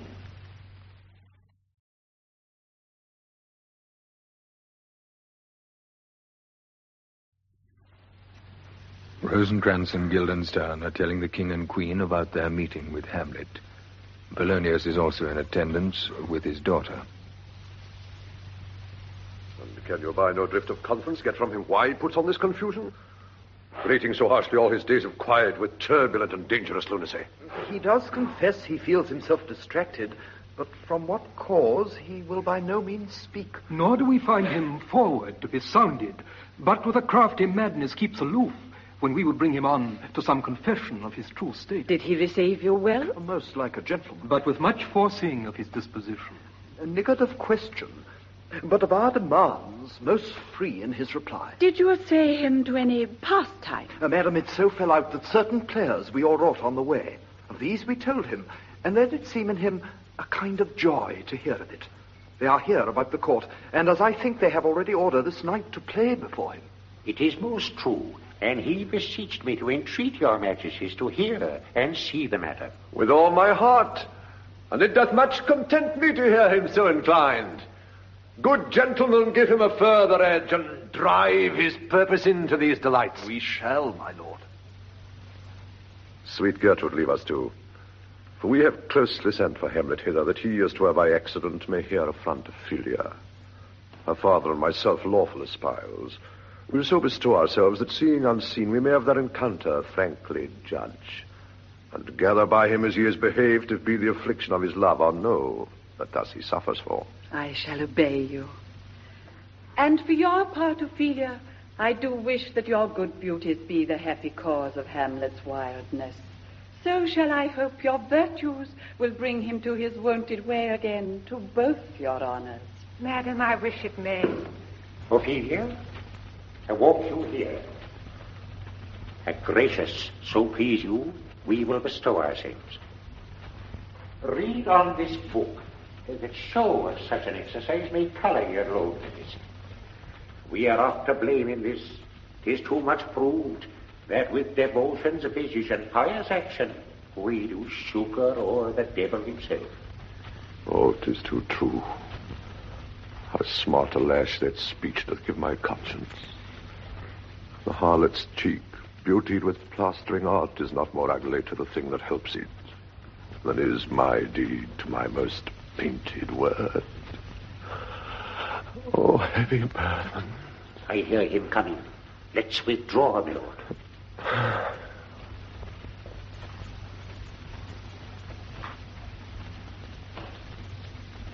To be or not to be, that is the question. Whether it is nobler in the mind to suffer the slings and arrows of outrageous fortune, or to take arms against a sea of troubles and by opposing end them, to die, to sleep no more, and by a sleep to say we end the heartache and the thousand natural shocks that flesh is heir to. 'Tis a consummation devoutly to be wished, to die, to sleep perchance to dream. Aye, there's the rub. For in that sleep of death, what dreams may come when we have shuffled off this mortal coil must give us pause. There's the respect that makes calamity of so long life. For who would bear the whips and scorns of time, the oppressor's wrong, the proud man's contumely, the pangs of despised love, the law's delay, the insolence of office, and the spurns which patient merit of the unworthy takes, when he himself might his quietus make with a bare bodkin? Who would fardels bear to grunt and sweat under a weary life, but that the dread of something after death, the undiscovered country from whose bourne no traveller returns, puzzles the will, and makes us rather bear those ills we have, and fly to others that we know not of. Thus conscience doth make cowards of us all, And thus the native hue of resolution is sicklied o'er with a pale cast of thought. And enterprises of great pith and moment to this regard, their currents turn awry and lose the name of action. Soft you now, the fair Ophelia. Nymph, in thy orisons be all my sins remembered. Good my lord, how does your honor for this many a day? I humbly thank you well. My lord, I have remembrances of yours that I have longed long to redeliver. I pray you now receive them. No, not I. I never gave you aught. My honored lord, you know right well you did. And with them words of so sweet breath composed as made the things more rich. Their perfume lost, take these again. For to the noble mind rich gifts wax poor when givers prove unkind. There, my lord. Are you honest? My lord? Are you fair? What means your lordship? That if you be honest and fair, your honesty should admit no discourse to your beauty. Could beauty, my lord, have better converse than with honesty? Aye, truly, for the power of beauty can sooner transform honesty from what it is to a bawd than the force of honesty can translate beauty into his likeness. This was sometime a paradox, but now the time gives it proof. I did love you once. Indeed, my lord, you made me believe so. You should not have believed me. For virtue cannot so inoculate our old stock, but we shall relish of it. I loved you not. I was the more deceived. Get thee to a nunnery. Why wouldst thou be a breeder of sinners? I am myself indifferent, honest, yet I can accuse me of such things it were better my mother had not borne me. I am very proud, revengeful, ambitious, with more offenses at my beck than I have thoughts to put them in, imagination to give them shape, or time to act them in. What should such fellows as I do, crawling between earth and heaven? We're arrant knaves all, believe none of us. Go thy ways to a nunnery. Where's your father? At home, my lord. Let the doors be shut upon him, that he may play the fool nowhere but in his own house. Farewell. Oh, help him, you sweet heaven. Thou dost marry, I'll give thee this plague for thy dowry. Be thou as chaste as ice, as pure as snow. Thou shalt not escape calumny. Get thee to a nunnery, go, farewell. Or if thou would needs marry a fool. For wise men know well enough what monsters you make of them. To a nunnery go, and quickly too, farewell. Heavenly powers restore him. I have heard of your paintings too well enough. God has given you one face, and you make yourselves another. You jig, you amble, you lisp, and nickname God's creatures, and make your wantonness your ignorance. Go to, I'll no more on. It has made me mad. I say we will have no more marriages. Those that are married already, all but one, shall live. The rest shall keep as they are. To a nunnery. Go. Oh, what a noble mind is here o'erthrown. The courtiers, soldiers, scholars, eye, tongue, sword. The expectancy and rose of the fair state, the glass of fashion and the mould of form, the observed of all observers, quite down. And I of ladies most deject and wretched, that sucked the honey of his music vows. Now see that noble and most sovereign reason like sweet bells jangled out of tune and harsh. That unmatched form and stature of blown youth, blasted with ecstasy. Oh, woe is me, to have seen what I have seen. See what I see. Love, his affections do not that way tend. Nor what he spake, though it lacked form a little, was not like madness. For there's something in his soul, o'er which his melancholy sits on brood, and I do doubt the hatch on the disclose will be some danger. Which for to prevent, I have in quick determination must set it down. He shall with speed to England. For the demand of our neglected tribute. Haply the seas and countries different, but variable objects shall expel this something settled matter in his heart, whereon his brain still beating puts him thus from fashion of himself. Now, what think you on't? It shall do well, but yet do I believe the origin and commencement of his grief sprung from neglected love. How now, Ophelia? You need not tell us what Lord Hamlet said. We heard it all. And my lord, do as you please. But if you hold it, after the play, let his queen mother all alone entreat him to show his grief. Let her be round with him, and I'll be placed, so please you, in the ear of all their conference. If she find him not, to England send him, or confine him, where your wisdom best shall think. It shall be so. Madness and great ones must not unwatched go. The hall of the castle is now set out in readiness for the play. The court is not yet assembled, and Hamlet is giving last-minute instructions to the players. Speak the speech, I pray you, as I pronounced it to you, tripping me on the tongue. But if you mouth it, as many of your players do, I have as lief the town crier spoke my lines.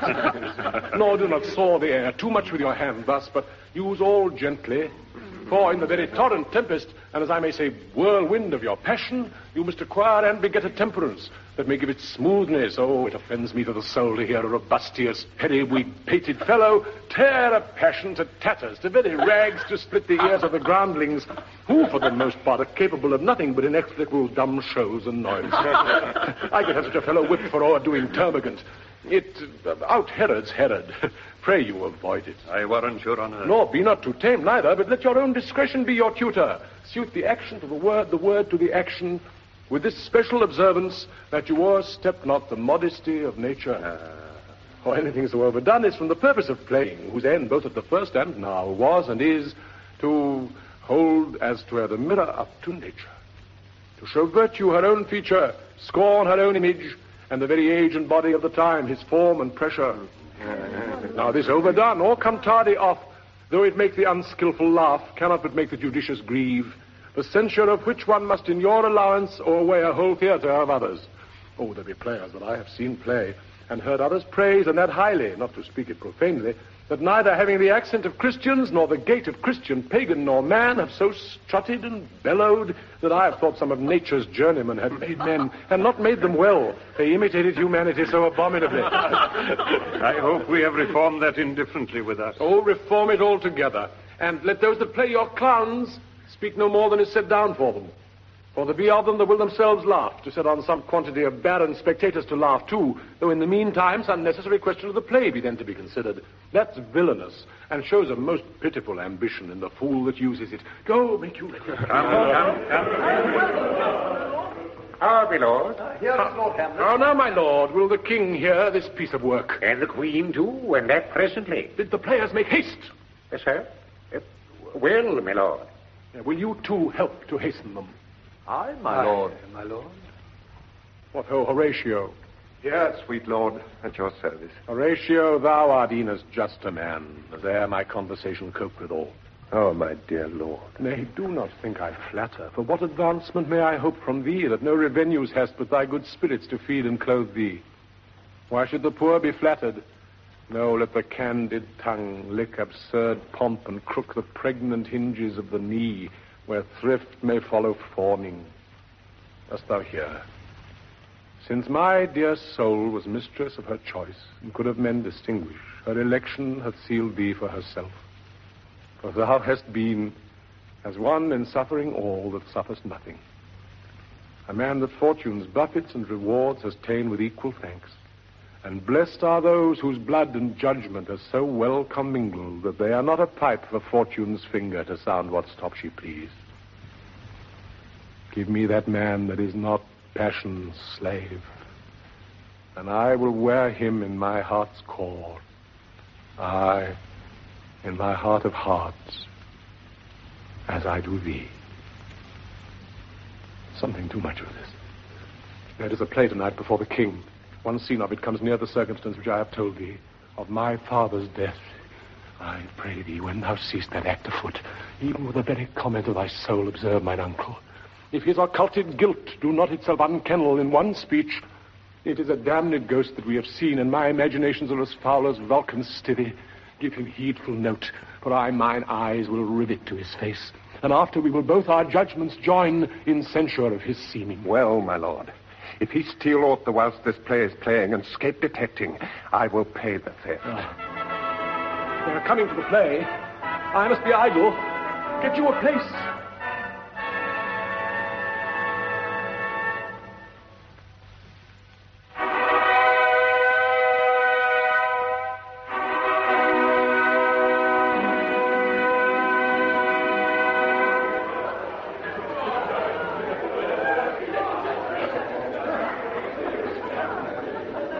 How fares our cousin Hamlet? Excellent, i'faith, of the chameleon's dish. I eat the air, promise crammed. You cannot feed capons so. I have nothing with this answer, Hamlet. These words are not mine. No, nor mine now.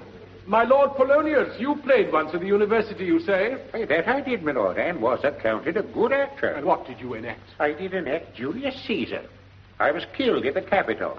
Brutus killed me. It was a brute bartering to kill so capital a calf there. Be the players ready? Aye, my lord, they stay upon your faces. Come hither, my dear Hamlet. Sit by me. No, good mother. Here's metal more attractive. Oh, Lady, shall I lie in your lap? No, my lord. I mean my head upon your lap. Aye, my lord. Do you think I meant country matters? I think nothing, my lord. That's a fair thought to lie between maids' legs. What is my lord? Nothing. You are merry, my lord? Who, I? I, my lord. Oh, God, you're only jig-maker. What should a man do but be merry? Well, look you how cheerfully my mother looks, and my father died within 2 hours. Nay, 'tis twice 2 months, my lord. So long, why then let the devil wear black, for I'll have a suit of sables. Oh, heavens, died 2 months ago, and not forgotten yet. Why, then there's hope a great man's memory may outlive his life half a year. But by Our Lady he must build churches then, or else shall he suffer not thinking on with the hobby horse, whose epitaph is, for oh, the hobby horse is so flot.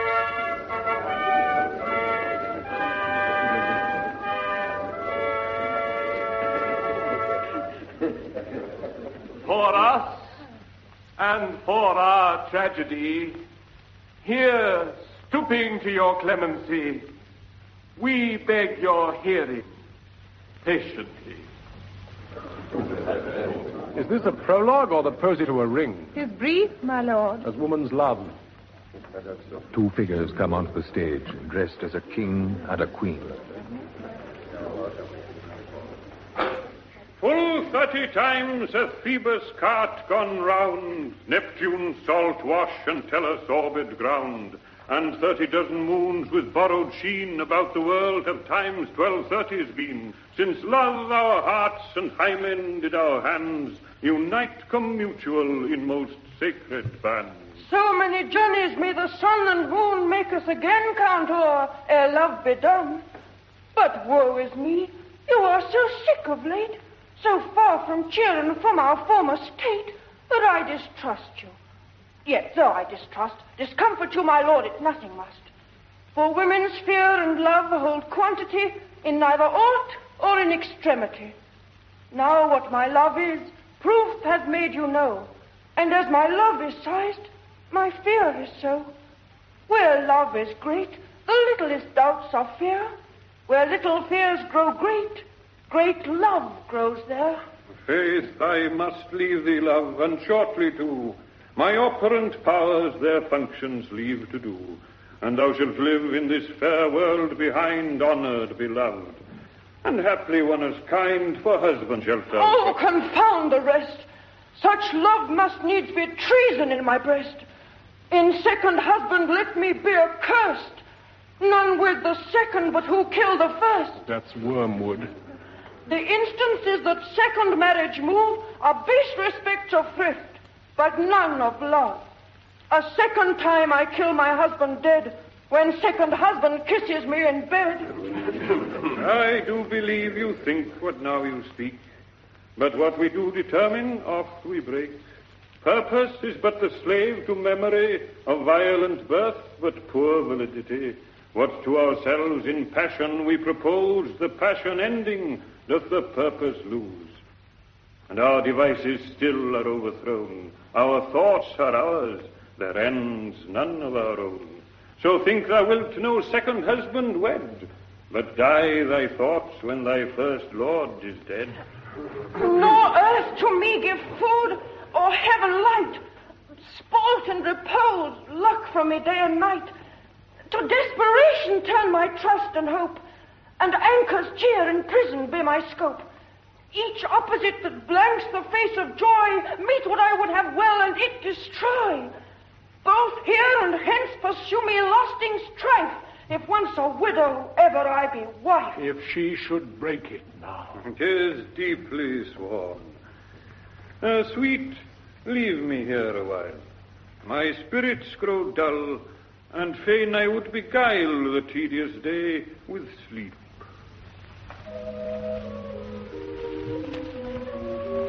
Sleep, rock thy brain, and never come mischance between us twain. Madam, how like you this play? The lady doth protest too much, methinks. Oh, but she'll keep her word. Have you heard the argument? Is there no offence in it? No, they do but jest. Poison in jest. No offence in the world. What do you call the play? The Mousetrap. Marry how trapically. This play is the image of a murder done in Vienna. Gonzago is the Duke's name, his wife Baptista. You shall see anon. 'Tis a knavish piece of work, but what of that, your majesty, and we that have free souls, it touches us not. Let the gall jade wince. Our withers are unwrung. This is one Lucianus, nephew to the king. You are as good as a chorus, my lord. I could interpret between you and your love if I could see the puppets dallying. You are keen, my lord, you are keen. Because you were groaning to take off my edge. Still better and worse. So you mistake your husbands. In, murderer! Fox, leave thy damnable places and begin. Come, the croaking raven doth bellow for revenge. Thoughts black, hand left, drugs fit, and time agreeing, confederate season, else no creature seeing. Thou mixture rank of midnight weeds collected with Hecate's ban, thrice blasted, thrice infected, thy natural magic and dire property, unwholesome life, usurp immediately. Poisons him in the garden for his estate. His name is Gonzago. The story is extant and written in very choice Italian. You shall see anon how the murderer gets the love of Gonzago's wife. The king rises. What? My king will falter!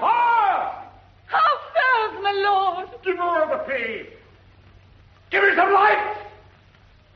Away! Lights!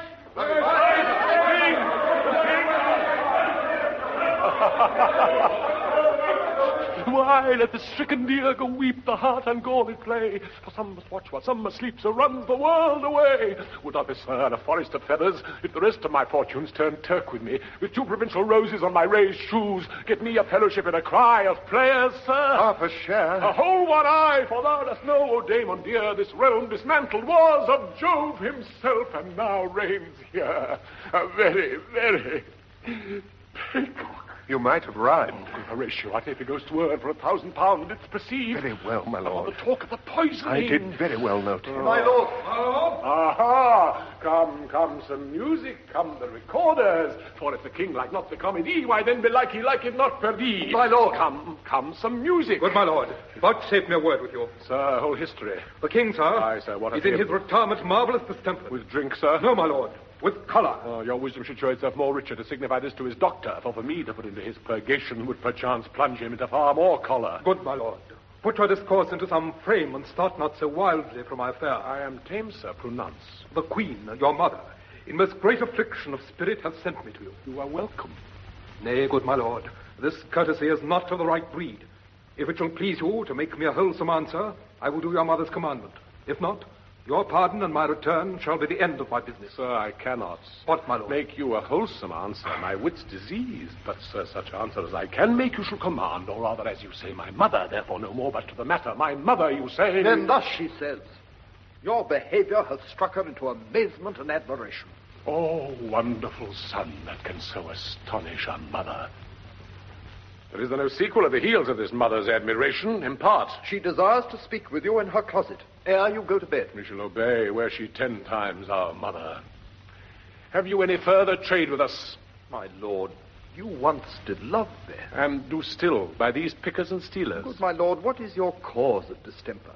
You do surely bar the door upon your own liberty if you deny your griefs to your friends. Sir, I lack advancement. How can that be, when you have the voice of the king himself for your succession in Denmark? Aye, sir, but while the grass grows, the proverb is something musty. Oh, the recorders. Let me see one. To withdraw with you. My lord. Why do you go about to recover the wind of me as if you'd drive me into a toil? Oh, my lord, if my duty be too bold, my love is too unmannerly. I do not well understand that. Will you play upon this pipe? My lord, I cannot. I pray you. Believe me, I cannot. I do beseech you. I know no touch of it, my lord. It is as easy as lying. Govern these ventages with your finger and thumb, give it breath with your mouth, and it will discourse most eloquent music. Look you, these are the stops. But these cannot I command to any utterance of harmony. I have not the skill. Why, look you now how unworthy a thing you make of me. You would play upon me, who would seem to know my stops. You would pluck out the heart of my mystery. You'd sound me from my lowest note to the top of my compass. And there is much music, excellent voice in this little organ, yet cannot you make it speak. Blood, do you think I'm easier to be played on than a pipe? Call me what instrument you will, though you can fret me, yet you cannot play upon me. My lord. God bless you, sir. My lord, the Queen would speak with you when presently. Do you see yonder cloud that's almost in shape like a camel? By the massy, 'tis like a camel indeed. Methinks 'tis like a weasel. It is backed like a weasel. Or like a whale. Very like a whale. Then I will come to my mother by and by. They fool me to the top of my bent. I will come by and by. I will say so. By and by is easily said.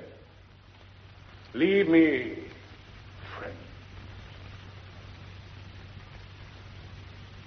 'Tis now the very witching time of night, when churchyards yawn, and hell itself breathes out contagion to this world. Now could I drink hot blood and do such bitter business as the day would quake to look on. Soft. Now to my mother. O heart, lose not thy nature. Let not ever the soul of Nero enter this firm bosom. Let me be cruel, not unnatural. I will speak daggers to her, but use none. My tongue and soul in this be hypocrites. How in my words soever she be shent, to give them seals, never my soul consent. Rosencrantz and Guildenstern have gone straight from Hamlet to the king. I like him not, nor stands it safe with us to let his madness range. Therefore prepare you. I your commission will forthwith dispatch, and he to England shall along with you. The terms of our estate may not endure hazard so near as that hardly grow out of his brawls. We will ourselves provide. Most holy and religious fear it is to keep those many, many bodies safe that live and feed upon your majesty. The single and peculiar life is bound with all the strength and armor of the mind to keep itself from annoyance, but much more that spirit upon whose weal depends and rests the lives of many. The cease of majesty dies not alone, but like a gulf doth draw what's near it with it. Or it is a massy wheel fixed on the summit of the highest mount, to whose huge spokes 10,000 lesser things are mortised and adjoined, which, when it falls, each small annexment, petty consequence, attends the boisterous ruin. Never alone did the king sigh, but with a general groan. Arm you, I pray you, to the speedy voyage, for we will fetters put about this fear which now goes too free-footed. We will haste us. My lord, he's going to his mother's closet. Behind the arras, I'll convey myself to hear the process. I warrant she'll tax him home. And, as you said, and wisely was it said, 'tis meet that some more audience than a mother, since nature makes them partial, should o'erhear the speech advantage. Fare you well, my liege. I'll call upon you ere you go to bed and tell you what I know. Thanks, dear my lord.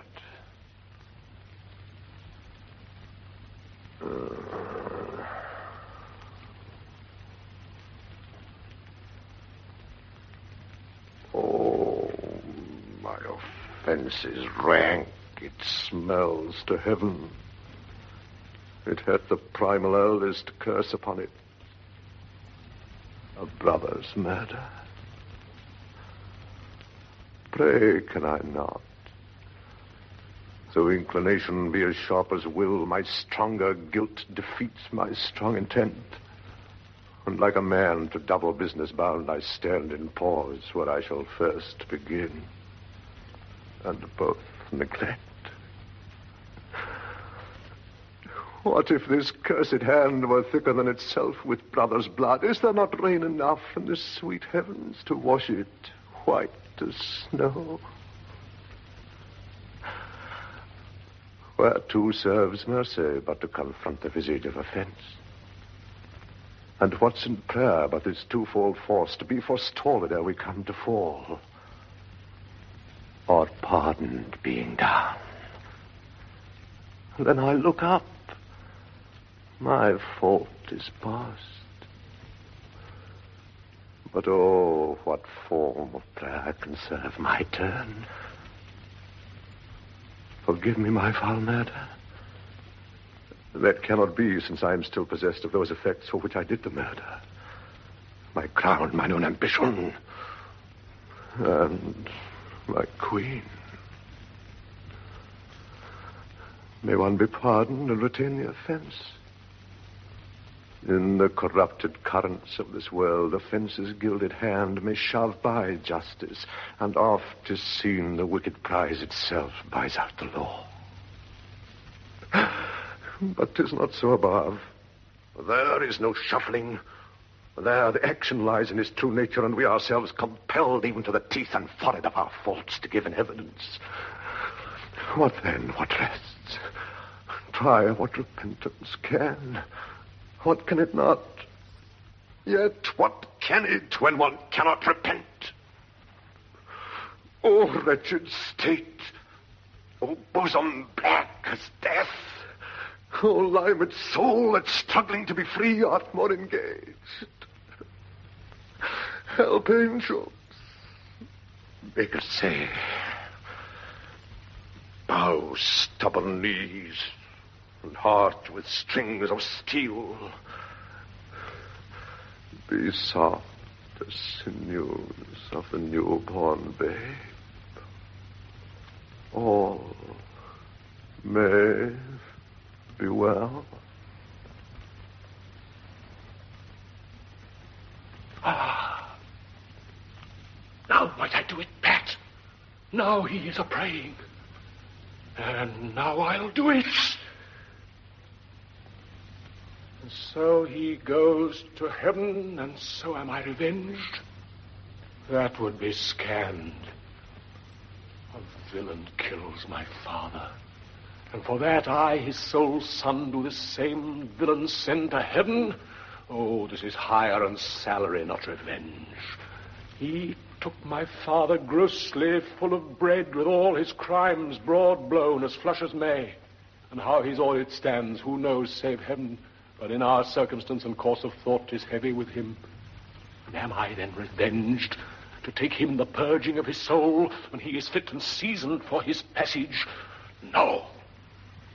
Up, sword, and know thou a more horrid hint, when he is drunk asleep, or in his rage, or in the incestuous pleasure of his bed, at gaming, swearing, or about some act that hath no relish of salvation in't. Then trip him, that his heels may kick at heaven, and that his soul may be as damned and black as hell, whereto it goes. My mother stays. This physic but prolongs thy sickly days. My words fly up. My thoughts remain below. Words without thought never to heaven go. Madam, he will come straight. Look you lay hold to him. Tell him his pranks have been too broad to bear with, and that your grace hath screened and stood between much heat and him.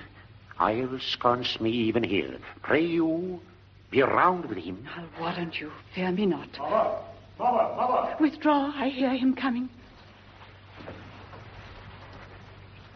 Now, Mother, what's the matter? Hamlet, thou hast thy father much offended.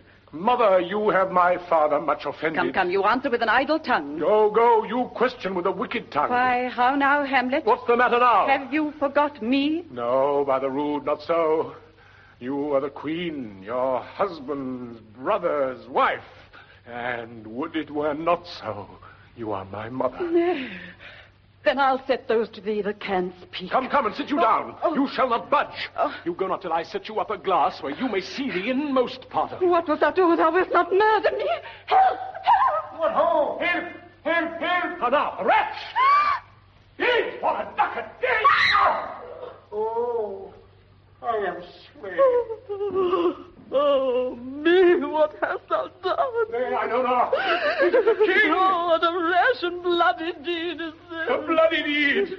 Almost as bad, good mother, as kill a king and marry with his brother. As kill a king? Aye, lady. 'Twas my word. Ah. Wretched, rash, intruding fool, farewell. I took thee for thy better. Take thy fortune. Thou find'st to be too busy some danger. Leave wringing of your hands. Peace, sit you down and let me wring your heart, for so I shall, if it be made of penetrable stuff. If damned custom have not brassed it so that it is proof and bulwark against sense. What have I done that thou darest wag thy tongue in noise so rude against me? Such an act as blurs the grace and blush of modesty, calls virtue hypocrite, takes off the rose from the fair forehead of an innocent love and sets a blister there, makes marriage vows as false as dice as oaths. Oh, such a deed as from the body of contraction plucks the very soul, and sweet religion makes a rhapsody of words. Heaven's face doth glow, yea, this solidity and compound mass with tristful visages against the doom is thought-sick at the act. Ay me, what act that roars so loud and thunders in the depths? Look here, upon this picture, and on this, the counterfeit presentment of two brothers. See what a grace was seated on this brow, Hyperion's curls, the front of Jove himself, an eye like Mars to threaten and command, a station like the herald Mercury, new lighted on a heaven-kissing hill, a combination and a form indeed, where every god did seem to set his seal to give the world assurance of a man. This was your husband. Look you now what follows. Here is your husband, like a mildewed ear, blasting his wholesome brother. Have you eyes? Could you on this fair mountain leave to feed and batten on this moor? Have you eyes? You cannot call it love, for at your age the heyday in the blood is tame. It's humble and waits upon the judgment. And what judgment could step from this to this? Sense sure you have, else would you not have motion, but sure that sense is apoplexed, for madness would not err, nor sense to ecstasy was ne'er so thralled that it reserved some quantity of choice to serve in such a difference. What devil was that thus hath cozened you at hoodman blind? Eyes without feeling, feeling without sight, ears without hands or eyes, smelling sans all, or but a sickly part of one true sense could not so mope. Oh, shame, where is thy blush? Rebellious hell, if thou canst mute it in a matron's bones, to flaming youth let virtue be as wax and melt in his own fire. Proclaim no shame when the compulsive ardor gives the charge, for frost itself as actively doth burn, and reason panders will. Oh, Hamlet, speak no more. Thou turnst mine eyes into my very soul, and there I see such black and grained spots as will not leave their tint. Nay, but to live in the rank sweat of an enseamed bed, stewed in corruption, honeying and making love over the nasty sty. Speak to me no more. These words like daggers enter in my ears. No more, sweet Hamlet. A murderer and a villain, a slave that is not 20th part the tithe of your precedent lord, a vice of kings, a cutpurse of the empire and the rule, that from the shelves of precious diadems stole and put it in his pocket, a king of shreds and patches. Save me and hover o'er me with your wings, you heavenly God. What would your gracious figure? Alas, he's mad. Do you not come, your tardy sun to chide, that lapsed in time and passion, lets go by the important acting of your dread command? Oh, say. Do not forget. This visitation is but to whet thy almost blunted purpose. Oh. But look, amazement on thy mother sits. Oh, step between her and her fighting soul. Conceit in weakest bodies, strongest words. Speak to her, Hamlet.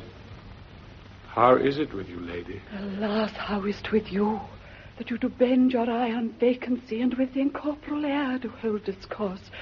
For that your eyes, your spirits wildly peep, and as the sleeping soldiers in the alarm, your bedded hair like life in excrement start up and stand on end. Oh, gentle sun, upon the heat and flame of thy distemper, sprinkle cool patience. Whereon do you look? On him. On him. Look you how pale he glares. His form and cause conjoined, preaching to stones would make them capable. Do not look upon me, lest with your piteous action you convert my stern effects. Then what I have to do shall want true color, tears perchance for blood. To whom do you speak this? Do you see nothing there? Nothing at all. Yet all that is I see. Oh, did you nothing hear? No, nothing but ourselves. Why, look you there. Look how it steals away. My father, in his habit as he lived. Look where he goes even now. Out at the portal. This is the very coinage of your brain. This bodiless creation, ecstasy, is very cunning in. Ecstasy? My pulse, as yours, doth temperately keep time and makes us healthful music. 'Tis not madness that I have uttered. Bring me to the test, and I the matter will reword, which madness would gamble from. Mother, for love of grace, lay not that flattering unction to your soul, that not your trespass, but my madness speaks. It will but skin and film the ulcerous place, whilst rank corruption, mining all within, infects unseen. Confess yourself to heaven. Repent what's past, avoid what is to come. But do not spread the compost on the weeds to make them ranker. Forgive me this my virtue. For in the fatness of these pursy times, virtue itself of vice must pardon beg. Yea, curb and woo for leave to do him good. Oh, Hamlet, thou hast cleft my heart in twain. Oh, throw away the worser part of it, and live the purer with the other half. Good night. But go not to mine uncle's bed. Assume a virtue if you have it not. That monster, custom, who all sense doth eat of habits evil, is angel yet in this, that to the use of actions fair and good he likewise gives a frock or livery that aptly is put on. Refrain tonight, and that shall lend a kind of easiness to the next abstinence, the next more easy. For use can almost change the stamp of nature, and either master the devil or throw him out with wondrous potency. Once more, good night. And when you are desirous to be blessed, I'll blessing beg of you. For this same Lord I do repent. But heaven hath pleased it so to punish me with this, and this with me, that I must be their scourge and minister. I will bestow him, and will answer well the death I gave him. So again, good night. I must be cruel only to be kind. This bad begins, and worse remains behind. One word more, good lady. What shall I do? Not this by no means that I bid you do. Let the bloat king tempt you again to bed. Pinch wanton on your cheek, call you his mouse, and let him for a pair of reechy kisses or paddling in your neck with his damned fingers make you to ravel all this matter out, that I essentially am not in madness, but mad in craft, 'twere good you let him know, for who does but a queen, fair, sober, wise, could from a paddock, from a bat, a jib, such dear concernings hide? Who would do so? No, in despite of sense and secrecy, unpeg the basket on the house's top, let the birds fly, and like the famous ape to try conclusions in the basket creep, and break your own neck down. Be thou assured, if words be made of breath and breath of life, I have no life to breathe what thou hast sent to me. I must to England. You know that. Alack, I had forgot. 'Tis so concluded on. There's letters sealed, and my 2 schoolfellows, whom I will trust as I will adders fanged, they bear the mandate. They must sweep my way and marshal me to knavery. Let it work. For 'tis the sport to have the engineer hoist with his own petard, and shall go hard, but I will delve 1 yard below their minds, and blow them at the moon. Oh, 'tis most sweet when in one line 2 crafts directly meet. This man shall set me packing. I'll lug the guts into the neighbor room. Mother, good night. Indeed, this counselor is now most still, most secret, and most grave. But was in life a foolish, prating knave. Come, sir, to draw towards an end with you. Good night, Mother.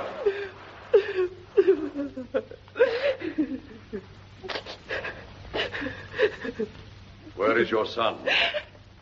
Ah, my lord, what have I seen tonight? What, Gertrude? How does Hamlet? Mad as the sea and wind when both contend which is the mightier. In his lawless fit behind the arras, hearing something stir, whips out his rapier, cries, "Arrest, arrest!" And in this brainish apprehension kills the unseen good old man. Oh, heavy deed. It had been so with us had we been there. His liberty is full of threats to all, to you yourself, to us, to everyone. Alas, how shall this bloody deed be answered? It will be laid to us whose providence should have kept short, restrained, and out of haunt this mad young man.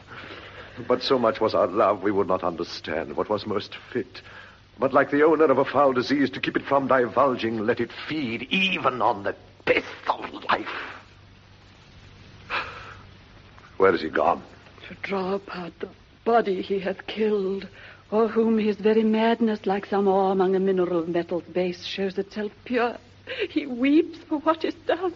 Oh, Gertrude, come away. The sun no sooner shall the mountains touch, but we will ship him hence. On this vile deed we must with all our majesty and skill both countenance and excuse. Who Guildenstern? Your Majesty? My lord. Friends, both go join you with some further aid. Hamlet in madness had Polonius slain, and from his mother's closet had he dragged him. Slain? Go seek him out. Speak fair. And bring the body into the chapel. I pray you hasten this. Is my lord? Presently, my lord. Come, Gertrude, we'll call up our wisest friends and let them know both what we mean to do and what's untimely done. So happily slander, whose whisper o'er the world's diameter is level as the cannon to his blank transports his poison shot, may miss our name and hit the woundless air. Oh, come away. My soul is full of discord, dismay.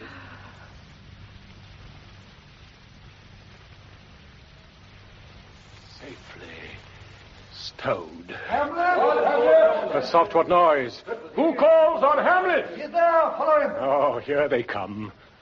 What have you done, my lord, with the dead body? Compounded it with dust whereto 'tis kin. Tell us where 'tis, that we may take it thence and bear it to the chapel. Do not believe it. Believe what? That I can keep your counsel and not mine own. Besides, to be demanded of a sponge, what replication should be made by the son of a king? Take you me for a sponge, my lord? Aye, sir, that soaks up the king's countenance, his rewards, his authorities.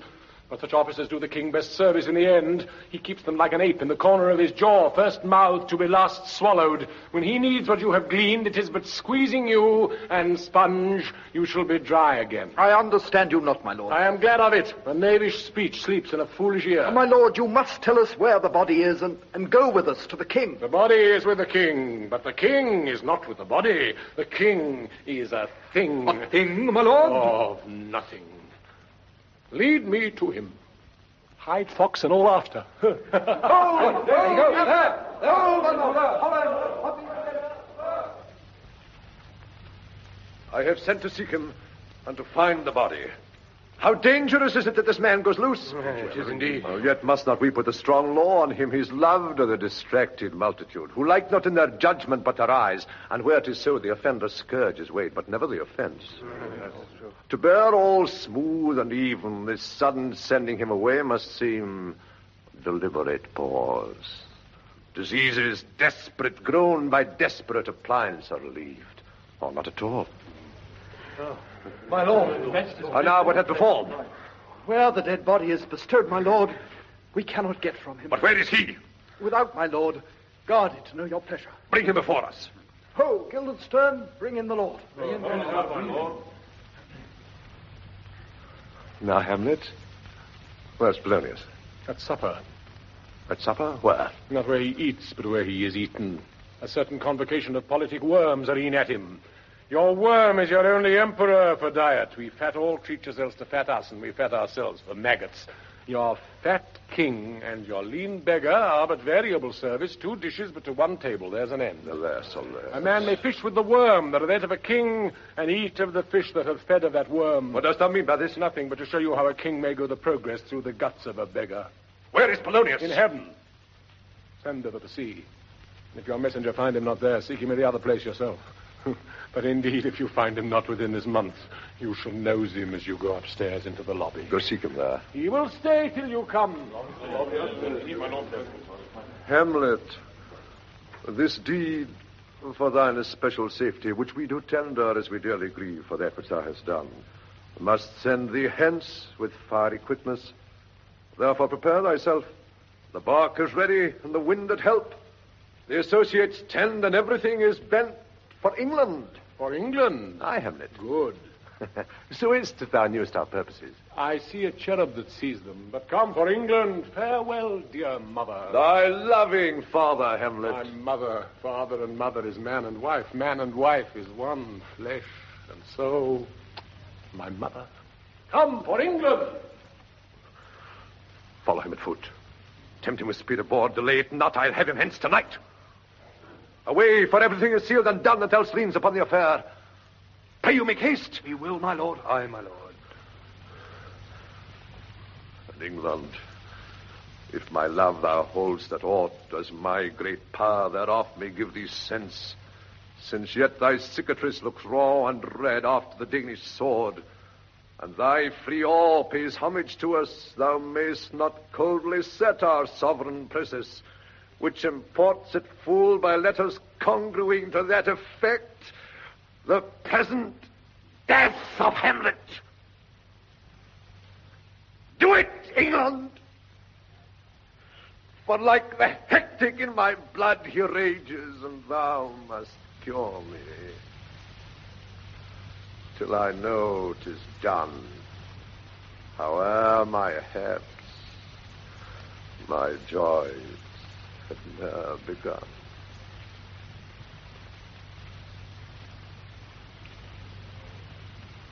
All is ready for the voyage. While Hamlet waits to embark, Fortinbras of Norway, who has been given his quiet pass through the king's dominions, goes by at the head of his army.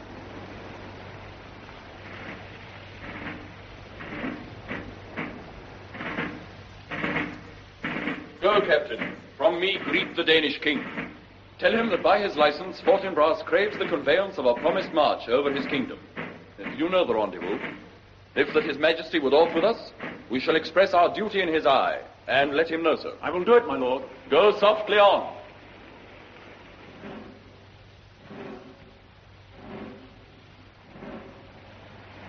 Good sir, whose powers are those? They are of Norway, sir. How purpose, sir, I pray you? Against some part of Poland. Who commands them, sir? The nephew to old Norway, Fortinbras. Goes it against the main of Poland, sir? Or to some frontier? Truly to speak, and with no addition, we go to gain a little patch of ground that hath in it no profit but the name. To pay 5 ducats, 5, I would not farm it. Nor will it yield to Norway or the Pole a ranker rate, should it be sold in fee. Why, then the Polak never will defend it. Yes, it is already garrisoned. 2,000 souls and 20,000 ducats. Will not debate the question of this straw. This is the imposthume of much wealth and peace, that inward breaks and shows no cause without why the man dies. I humbly thank you, sir. God be with you, sir. Will please you go, my lord? I'll be with you straight. Go a little before. How all occasions do inform against me and spur my dull revenge. What is a man if his chief good and market of his time be but to sleep and feed, a beast no more? Sure he that made us with such large discourse, looking before and after, gave us not that capability and godlike reason to fasten us unused. Now, whether it be bestial oblivion, or some craven scruple of thinking too precisely on the event, a thought which quartered hath but 1 part wisdom and ever 3 parts cowards, I do not know why, yet I live to say these things to do, sith I have cause and strength and will and means to do it. Examples gross as earth exhort me. Witness this army of such mass and charge, led by a delicate and tender prince, whose spirit with divine ambition puffed makes mouths at the invisible event, exposing what is mortal and unsure to all that fortune, death, and danger dare, even for an eggshell. Rightly to be great is not to stir without great argument, but greatly to find quarrel in a straw when honor's at the stake. How stand I then that have a father killed, a mother stained, excitements of my reason and my blood, and let all sleep, whilst to my shame I see the imminent death of 20,000 men that for a fantasy and trick of fame go to their graves like beds, fight for a plot whereon the numbers cannot try the cause, which is not tomb enough nor continent to hide the slain. Oh, from this time forth, my thoughts be bloody, or be nothing worth.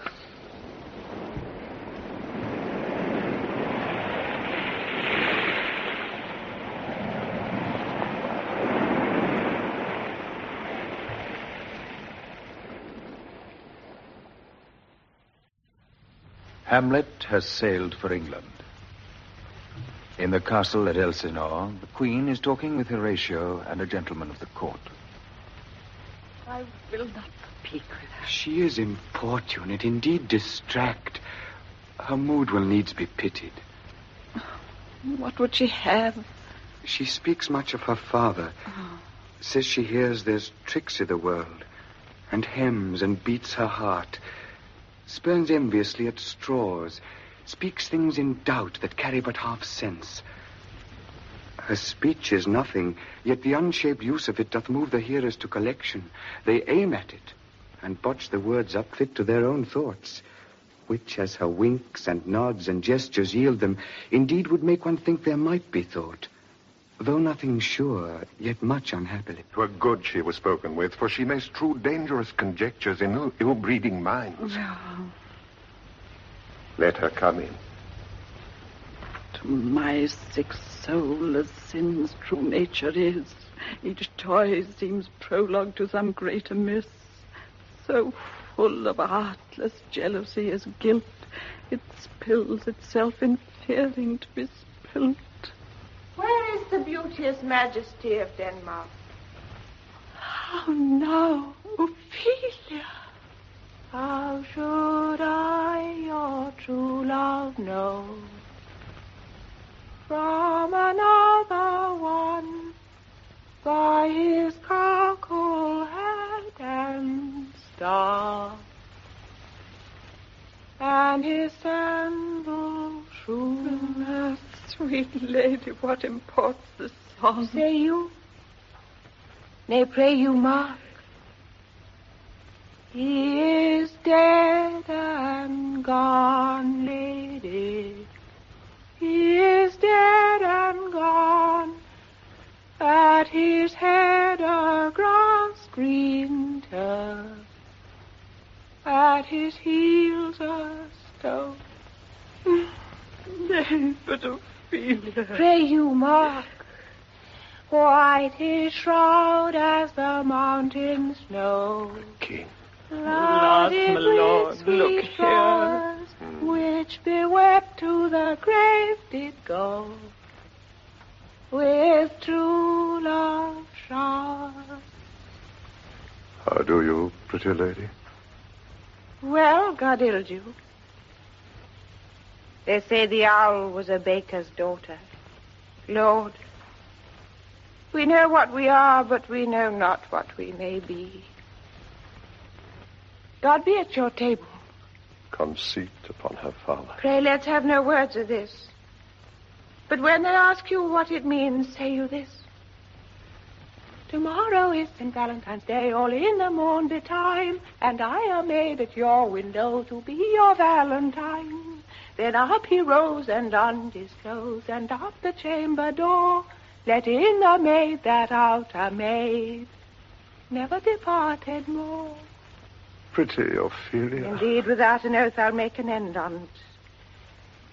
By this and by St. Charity, a lack and five for shame. Young men will do't if they come to't, by cock they are to blame. Quoth she, before you tumbled me, you promised me to wed. He answers, so would I have done by yonder sun, and thou hadst not come to my bed. How long has she been thus? I hope all will be well. We must be patient. But I cannot choose but weep to think they should lay him in the cold ground. My brother shall know of it. So I thank you for your good counsel. Come, my coach. Good night, ladies. Good night, sweet ladies. Good night. Good night. Follow her close. Give her good watch, I pray. Aye, my lord. Oh, this is the poison of deep grief. It springs all from her father's death. And now, behold. Oh, Gertrude, Gertrude, when sorrows come, they come not single spies, but in battalions. First her father slain, next your son gone, and he most violent author of his own just remove. The people muddied, thick and unwholesome in their thoughts, and whispers for good Polonia's death. And we have done but greenly in hugger-mugger to inter him. Poor Ophelia, divided from herself and her fair judgment, without the which we are pictures or mere beasts. Last and as much containing as all these, her brother is in secret come from France, feeds on his wonder, keeps himself in clouds, and wants not buzzers to infect his ear with pestilent speeches of his father's death. For in necessity of matter beggared will nothing stick our person to arraign in the ear and ear. Oh, my dear Gertrude, this, like to a murdering piece in many places, gives me superfluous death. What noise is this? Where are my schützers? Let them guard the door. What is the matter? Save us up, my lord. The ocean, overpeering of his list, eats not the flats with more impiteous haste than young Laertes in a rider's head obeys your officers. The rabble call him lord. And as the world were now but to begin, antiquity forgot, custom not known, the ratifiers and props of every word they cry, choose we, Laertes shall be king. Caps, hands, and tongues applauded to the clouds. Laertes shall be king, Laertes king. How cheerfully on the false tale they cry, oh, this is counter, you false Danish dog! The doors are broke. Where is this king?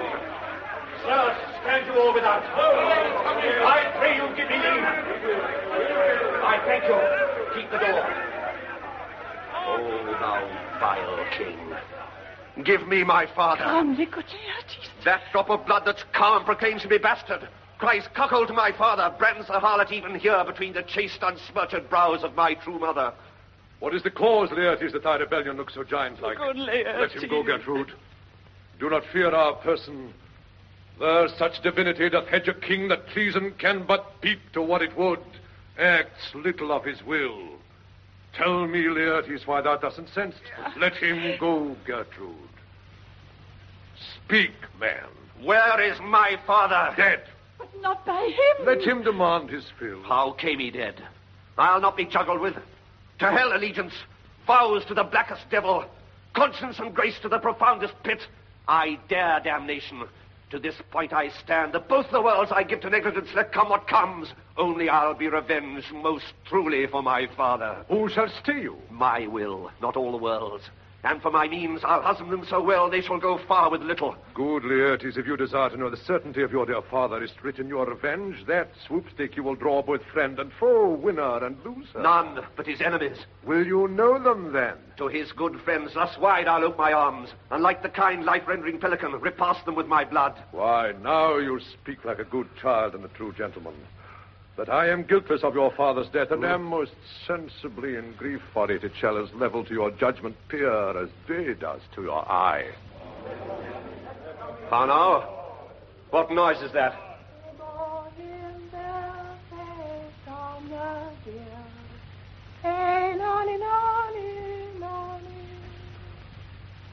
Oh, heat, dry up my brains.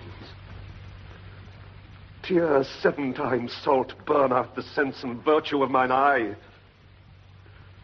By heaven, thy madness shall be paid with weight till our scale turn the beam. Oh, Rose of May, dear maid, kind sister, sweet Ophelia. Oh, heavens!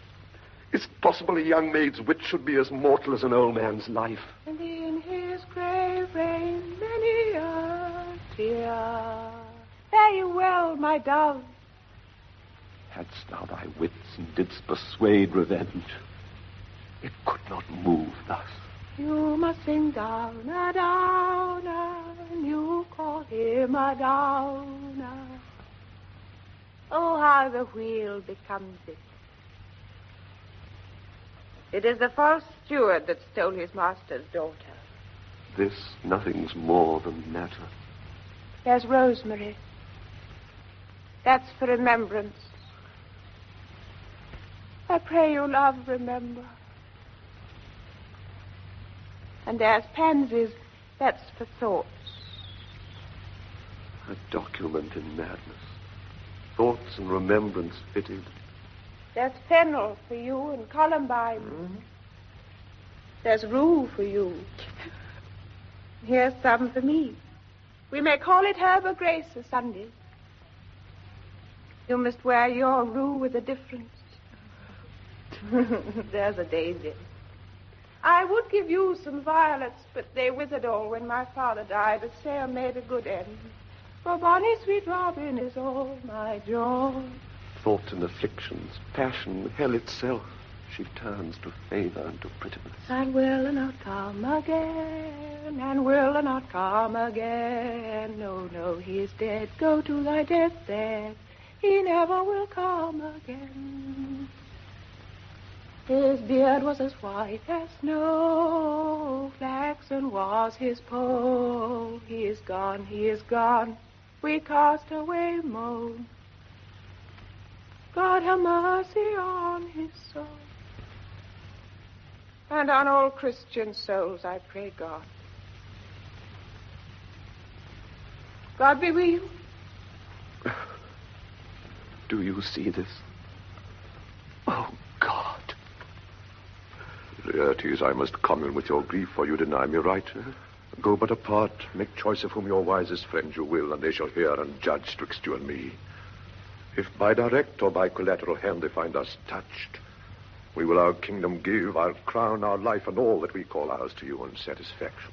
But if not, be you content to lend your patience to us, and we shall jointly labor with your soul to give it due content. Let this be so.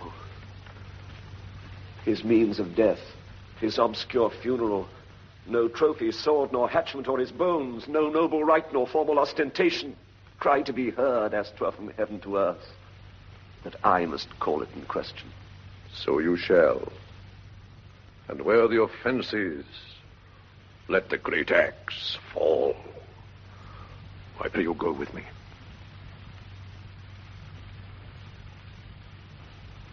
Meanwhile, Horatio is talking with a servant.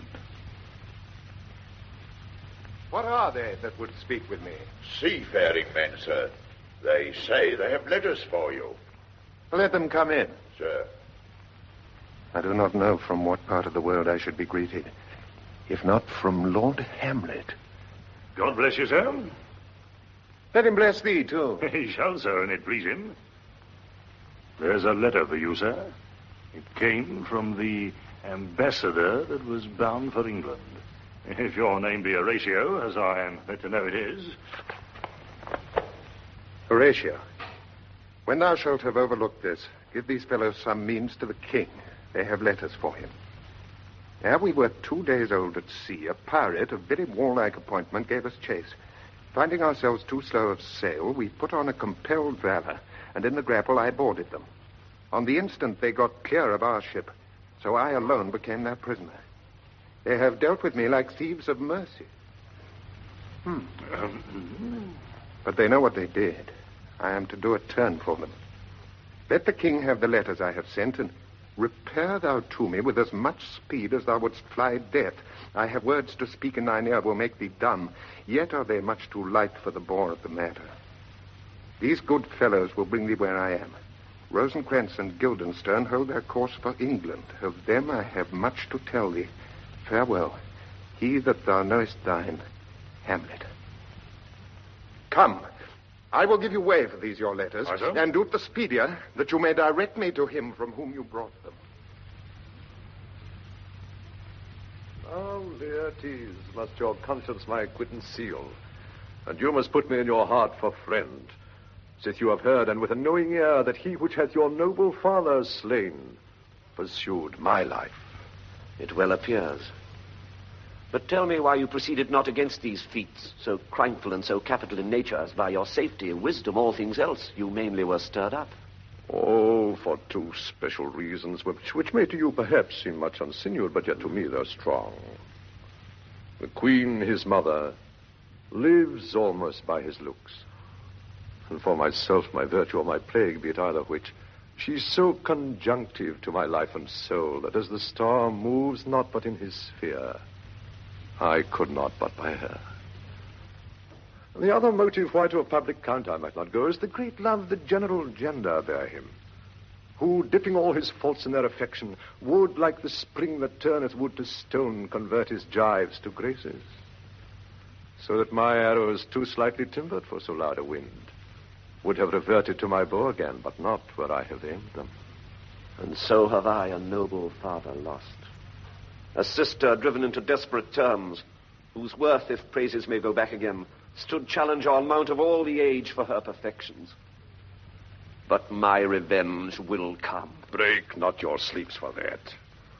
You must not think that we are made of stuff so flat and dull that we can let our beard be shook with danger and think it pastime. You shortly shall hear more. I loved your father, and we love ourselves. And that, I hope, will teach you to imagine... Your Majesty. Oh, now, what news? Letters, my lord, from Hamlet. Huh? These to your Majesty, this to the Queen. From Hamlet? What? Who brought them? Sailors, my lord, they say. I saw them not. They were given me by Claudio. He received them of him that brought them. Laertes, you shall hear them. Leave us. Your Majesty. High and mighty, you shall know I am set naked on your kingdom. Set naked? Tomorrow shall I beg leave to see your kingly eyes, when I shall, first asking your pardon, thereunto recount the occasion of my sudden and most strange return. Hamlet. What should this mean? Are all the rest come back? Or is it some abuse and no such thing? Know you the hand? It is Hamlet's character. Naked. And in a postscript here he says, alone. Can you devise me? Oh, I am lost in it, my lord. But let him come. It warms the very sickness in my heart that I shall live and tell him to his teeth. Thus didst thou. If it be so, Laertes, as how should it be so? How otherwise? Will you be ruled by me? Aye, my lord. So you will not o'errule me to a peace. Should I know in peace? If he be now returned, as checking at his voyage, and that he means no more to undertake it, I will work him to an exploit now ripe in my device, under the which he shall not choose but fall. And for his death, no wind of blame shall breathe, but even his mother shall uncharge the practice and call it accident. My lord, I will be ruled. The rather if you could devise it so that I might be the organ. It falls right. You have been talked of since your travel much, and that in Hamlet's hearing for a quality wherein they say you shine.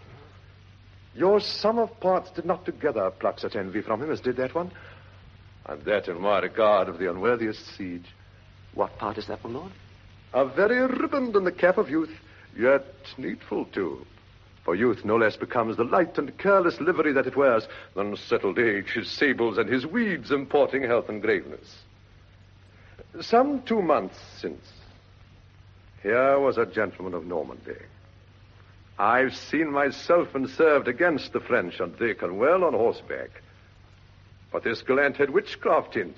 He grew into his seat, and to such wondrous doing brought his horse as had he been encorpsed and demi-natured with the brave beast. So far he topped my thought that I in forgery of shapes and tricks came short of what he did. A Norman, was't? A Norman? Upon my life, Lamond. The very same. Oh, I know him well.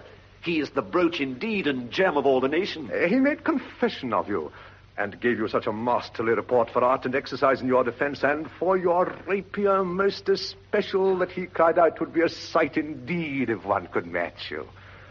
And the scrimmers of the nation, he swore, had neither motion, guard, nor eye, if you opposed them. Sir, this report of his did Hamlet so envenom with his envy that he could nothing do but wish and beg your sudden coming o'er to play with you. Now, out of this. What out of this, my lord? Laertes, was your father dear to you? Or are you like the painting of a sorrow, a face without a heart? Why ask you this? Not that I think you did not love your father, but that I know love is begun by time, and that I see in passages of proof time qualifies the spark and fire of it. There lives within the very flame of love a kind of wick or snuff that will abate it, and nothing is to like goodness still, for goodness, growing to a pleurisy, dies in his own too much. That we would do, we should do when we would. For this wood changes.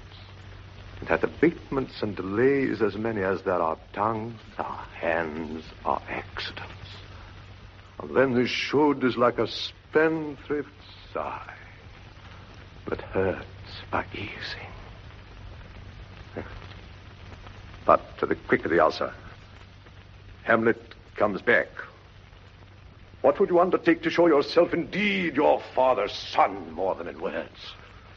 To cut his throat, the judge. No place indeed should murder sanctuarize. Revenge should have no bounds. But good Laertes, will you do this? Keep close within your chamber. But your majesty... Hamlet return shall know you are come home. We put on those shall praise your excellence and set a double varnish on the fame the Frenchman gave you. Bring you in fine together, and wager all your heads. He, being remiss, most generous and free from all contriving, will not peruse the foils, so that with ease or with a little shuffling, you may choose a sword unbaited and in a pass of practice requite you for your father. I will do it. And for that purpose, I'll anoint my sword. I bought an unction of a mountebank, so mortal that but dip a knife in it, where it draws blood, no cataplasm so rare, collected from all simples that have virtue under the moon, can save the thing from death that is but scratched withal. I'll touch my point with this contagion, that if I gall him slightly, it may be death. Let's further think on this.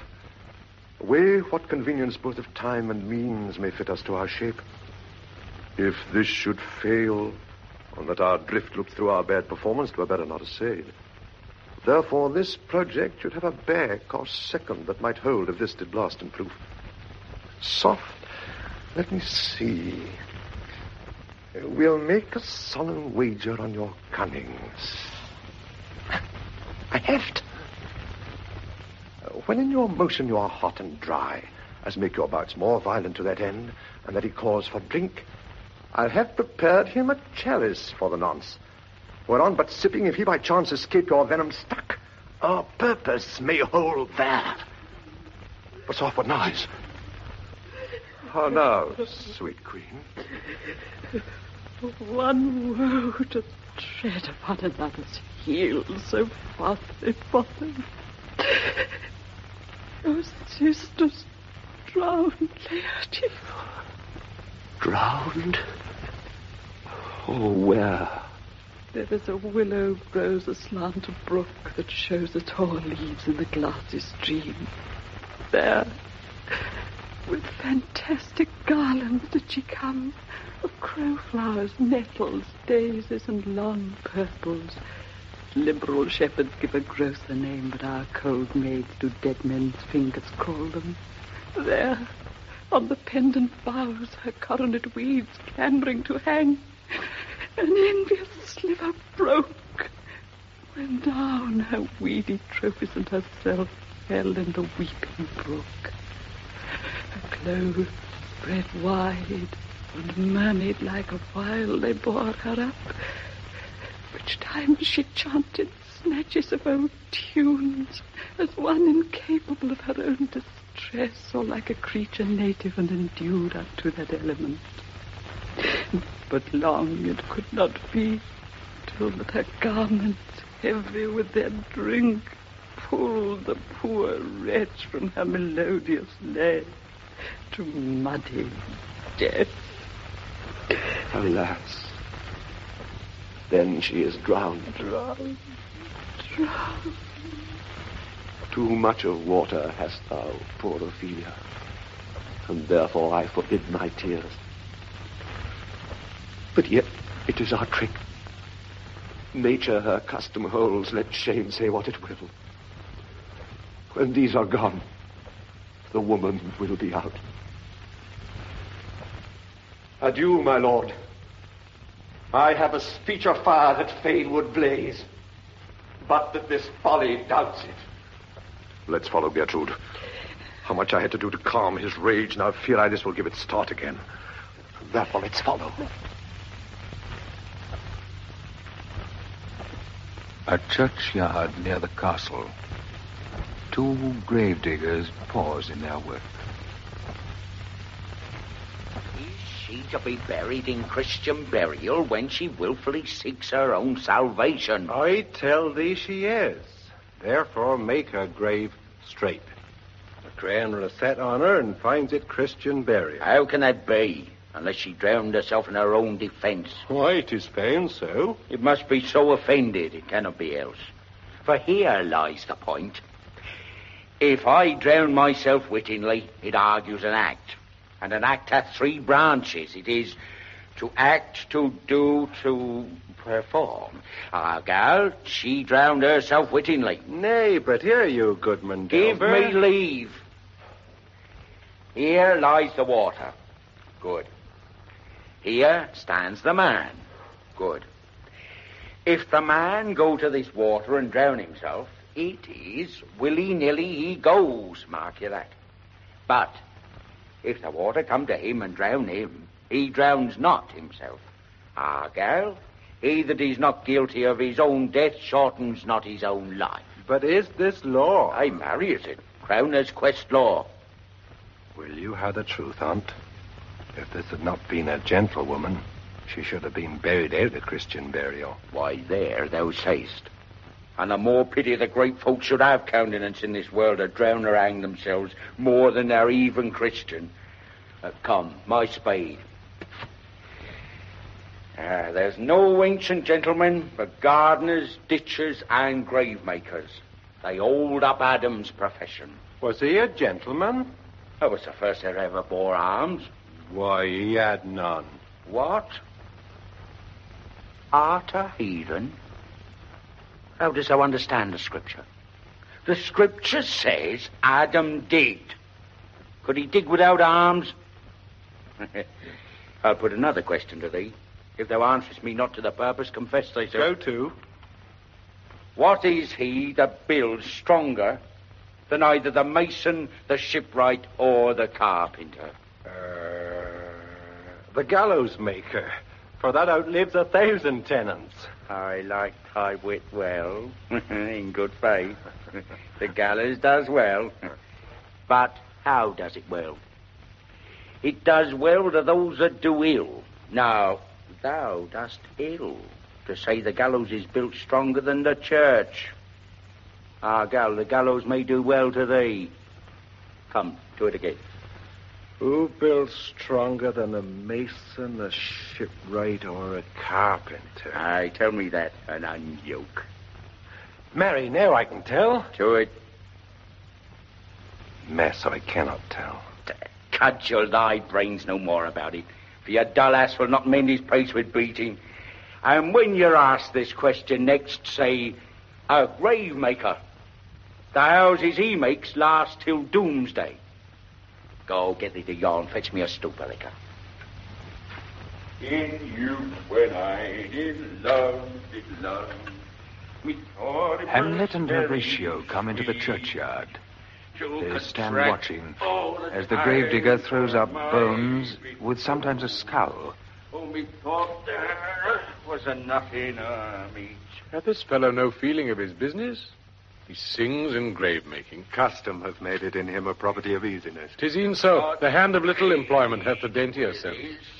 Healing steps has clawed me in his clutch and has shipped me into the land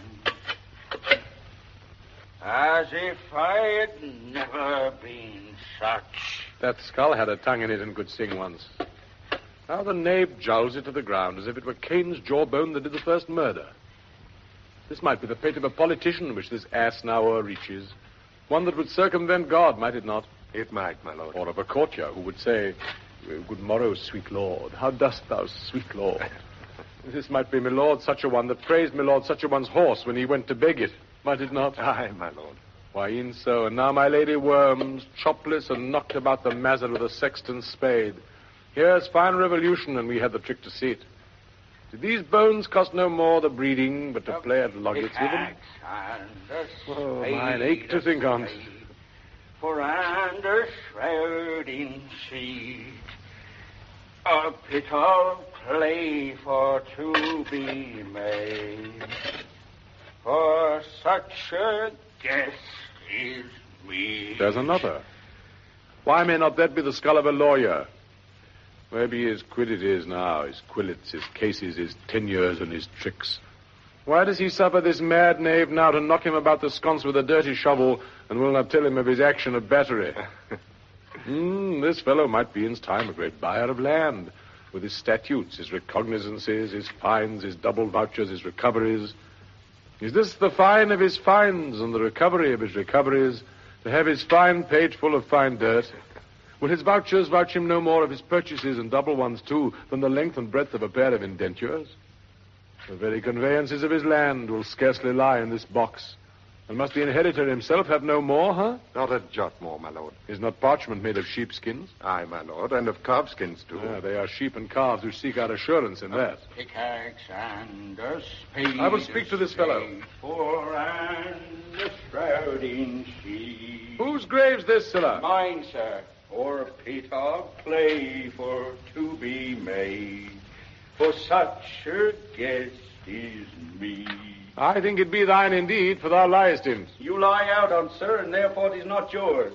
For my part, I do not lie in't, and yet it is mine. Thou dost lie in to be in't, and say 'tis thine. 'Tis for the dead, not for the quick, therefore thou liest. 'Tis a quick lie, sir. 'Twill awaken from me to you.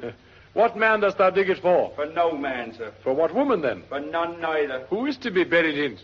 One that was a woman, sir, but rest her soul, she's dead. How absolute the knave is. We must speak by the card, or equivocation will undo us. By the Lord, Horatio, this 3 years I have took note of it. The age is grown so picked that the toe of the peasant comes so near the heel of the courtier he galls his kide. How long hast thou been a grave maker? Of the days of the year, I come to it that day our last King Hamlet overcame Fortinbras. How long is that since? Cannot you tell that? Every fool can tell that. It was that very day that young Hamlet was born, he that is mad, and sent into England. Aye, Mary, why was he sent into England? Why? Because I was mad. It's to recover his wits there. Or if it do not, it's no great matter there. Why? For not be seen in him there. There, the men are as mad as he. How came he mad? Very strangely, they say. How strangely? Faith, him will losing his wits. Upon what ground? Why, here in Denmark. I've been sexton here, man and boy, 30 years. How long will a man lie the earth ere he rot? Faith, if I be not rotten before I die, as we have many pocky courses nowadays are scarce old to lane in, I will last you some 8 year or 9 year. A tanner will last you 9 year. Well, why he more than another? Why, sir, he's already so tan with his trade that it will keep out water a great while. And your waters are sore to care of your horse and dead body. Now, here's a skull now. Hath lain in the earth 23 years. Oh, whose was it? A horse and mad fellas it was. Whose do you think it was? Nay, I know not. A pestilence on him for a mad rogue. I poured a flag and a Rhenish on my head once. This same skull, sir, was Sir Yorick's skull, the king's jester. This? In that. Let me see. Alas, poor Yorick. I knew him, Horatio. A fellow of infinite jest and most excellent fancy. He hath borne me on his back 1,000 times, and now, how abhorred in my imagination it is, my gorge rises at it. Here hung those lips which I have kissed, I know not how oft. Where be your jibes now?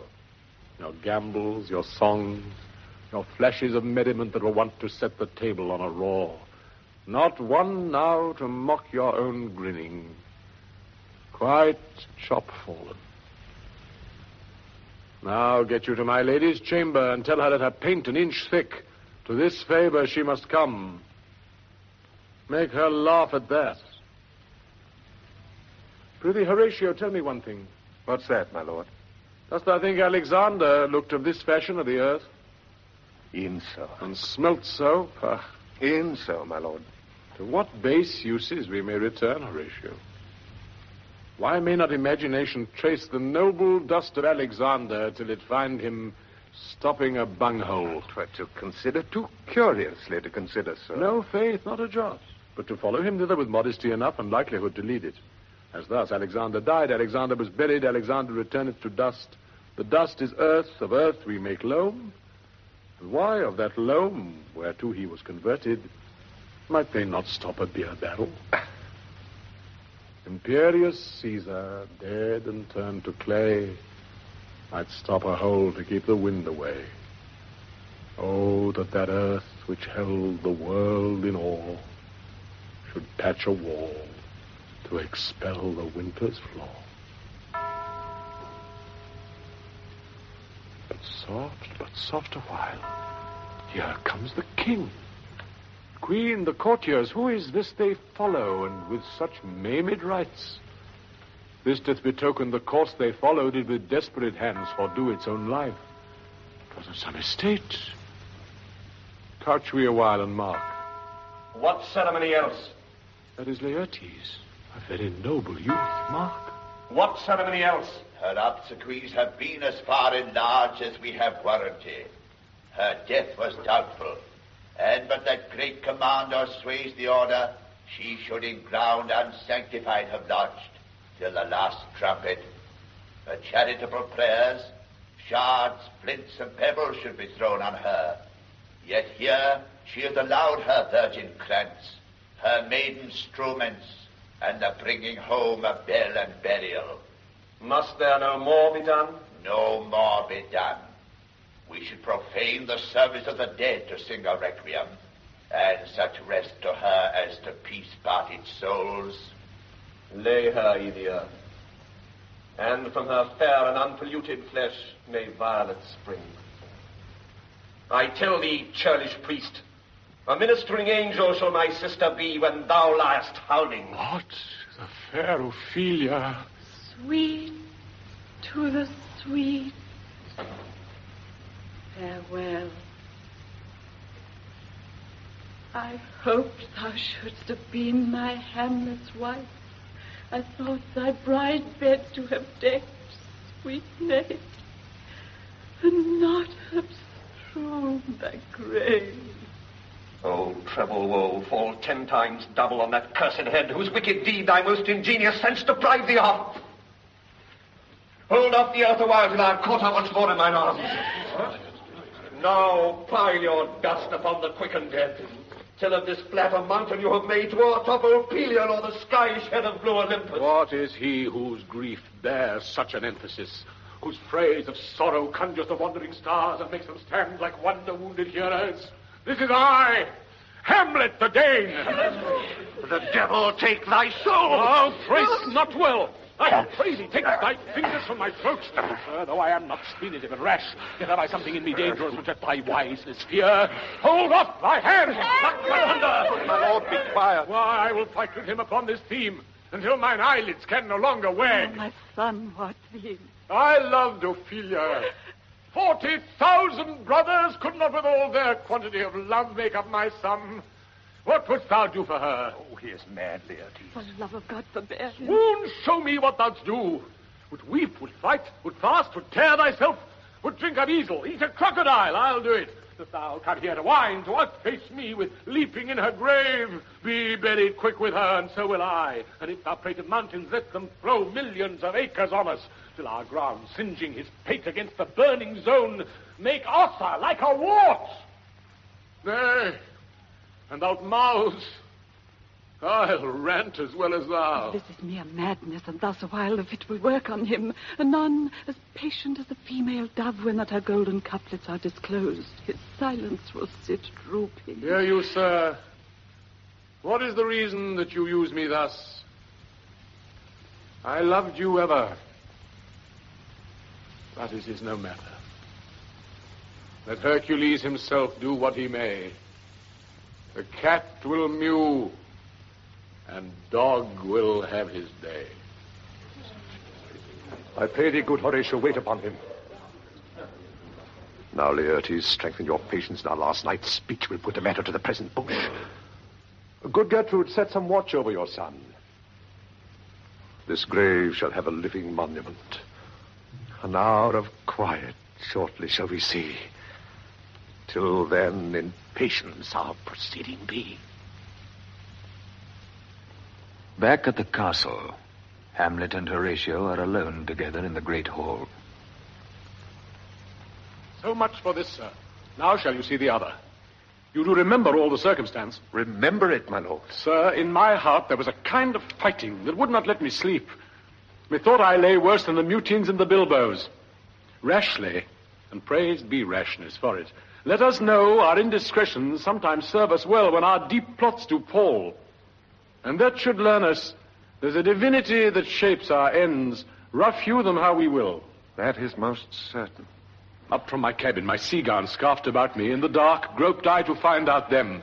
Had my desire, fingered their packet, and in fine withdrew to mine own room again, making so bold my fears forgetting manners to unseal their grand commission, where I found, Horatio, a royal knavery, an exact command larded with many several sorts of reasons, importing Denmark's health and England's too, with such bugs and goblins in my life, that on the supervise no leisure bated, no, not to stay the grinding of the axe, my head should be struck off. Is it possible? Oh, here's the commission, read it at more leisure. But wilt thou hear me how I did proceed? I beseech you. Being thus benetted round with villainies, or I could make a prologue to my brains, they had begun the play. I set me down, devised a new commission, wrote it fair. I once did hold it, as our statists do, a baseness to write fair, and laboured much how to forget that learning. But, sir, now it did me yeoman's service. Wilt thou know the effect of what I wrote? Aye, good my lord. An earnest conjuration from the king. As England was his faithful tributary, as love between them like the palm might flourish, as peace should still her wheaten garland wear, and stand a comma between their amities, and many such like as is of great charge, that on the view and knowing of these contents, without debatement further more or less, He should those bearers put to sudden death, not shriving time allowed. How was the seal? Why, even in that was heaven ordinant. I had my father's signet in my purse, which was the model of that Danish seal, folded the writ up in the form of the other, subscribed it, gave the impression, placed it safely, the changeling never known. Now, the next day was our sea fight, and what to this was sequent thou knowest already. So Guildenstern and Rosencrantz go to it. Why, man, they did make love to their employment. They are not near my conscience. Their defeat does by their own insinuation grow. 'Tis dangerous when the baser nature comes between the pass and fell insensate points of mighty opposites. Why, what a king is this? Does it not, think'st thee, stand me now upon? He that hath killed my king and whored my mother, popped in between the election and my hopes, thrown out his angle for my proper life, and with such cozenage. Is't not perfect conscience to quit him with this arm? And is't not to be damned to let this canker of our nature come in further evil? It must be shortly known to him from England what is the issue of the business there. It will be short. The interim is mine. And a man's life no more than to say one. But I am very sorry, good Horatio. At Laertes I forgot myself. For by the image of my cause I see the portraiture of his. I'll court his favors. But sure, the bravery of his grief did put me into a towering passion. My lord! Peace. Who comes here? Your lordship is right welcome back to Denmark. I humbly thank you, sir. Dost know this waterfly? No, good my lord. Thy state is the more gracious, but 'tis a vice to know him. He hath much land and fertile. Let a beast be lord of beasts, and his crib shall stand at the king's mess. 'Tis a chuff, but, as I say, spacious in the possession of dirt. Sweet lord, if your lordship were at leisure, I should impart a thing to you from his majesty. I shall receive it, sir, with all diligence of spirit. Put your bonnet to the right use. 'Tis for the head. I thank your lordship. It is very hot. No, believe me, it is very cold. The wind is northerly. It is indifferent cold, my lord, indeed. And yet methinks it is very sultry and hot, or my complexion... Exceedingly, my lord, it is very sultry as to where... I cannot tell how.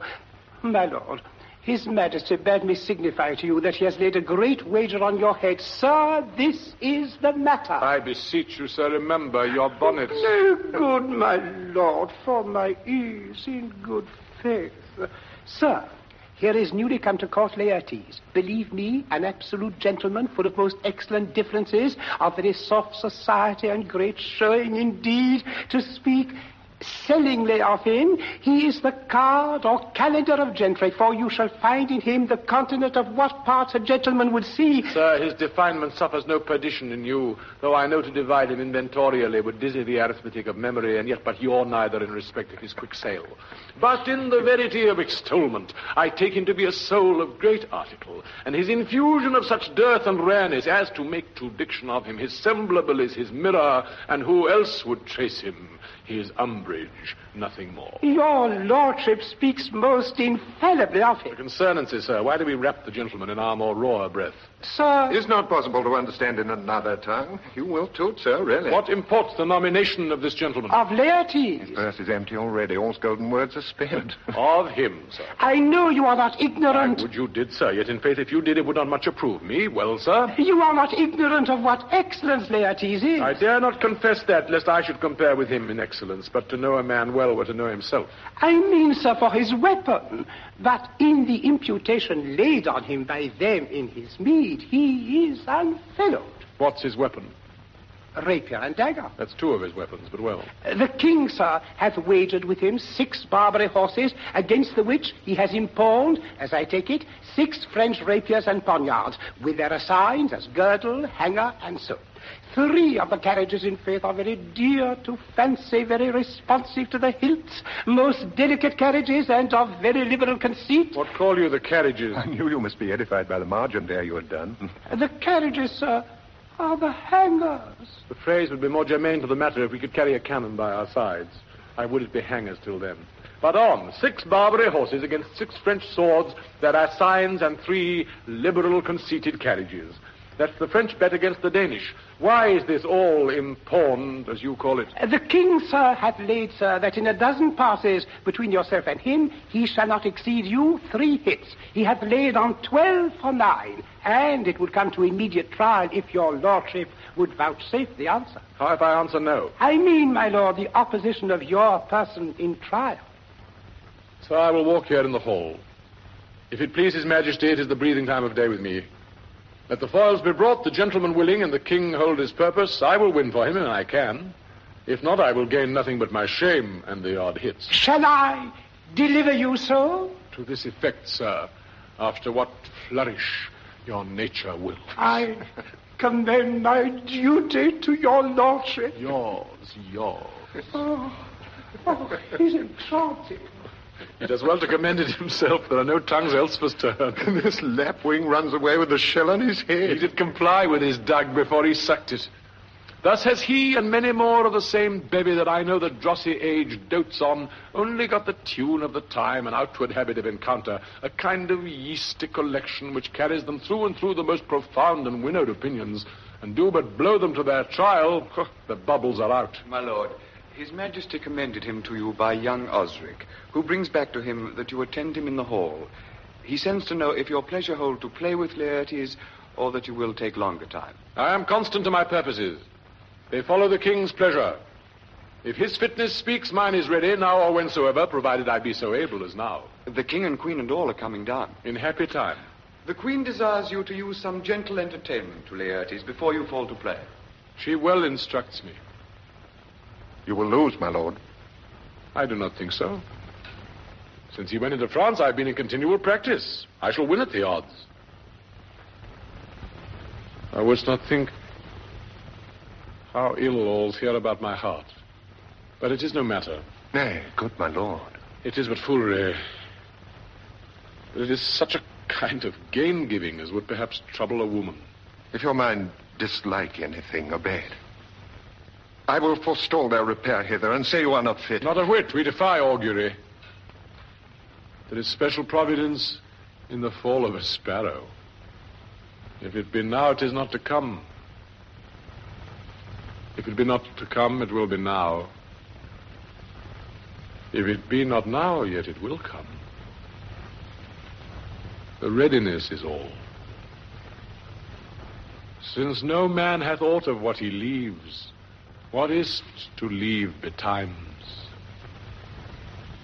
Let be.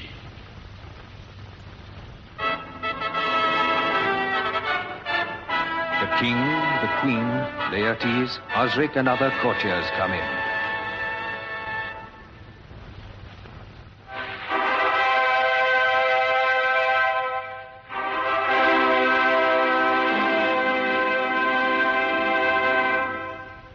The king takes Laertes by the hand. Come, Hamlet. Come and take this hand from me. Give me your pardon, sir. I have done you wrong. But pardoned as you are a gentleman, this presence knows, and you must needs have heard, how I am punished with a sore distraction. What I have done that might your nature, honor, and exception roughly awake, I here proclaim was madness. Was Hamlet wrong Laertes? Never Hamlet. If Hamlet from himself be ta'en away, and when he's not himself does wrong Laertes, then Hamlet does it not, Hamlet denies it. Who does it then? His madness. If it be so, Hamlet is of the faction that is wronged. His madness is poor Hamlet's enemy. Sir, in this audience let my disclaiming from all purposed evil free me so far in your most generous thoughts that I have shot mine arrow o'er the house and hurt my brother. I am satisfied in nature, whose motive in this case should stir me most to my revenge. But in my terms of honor I stand aloof, and will no reconcilement till by some elder masters of known honor I have a voice in precedent of peace to keep my name ungawed.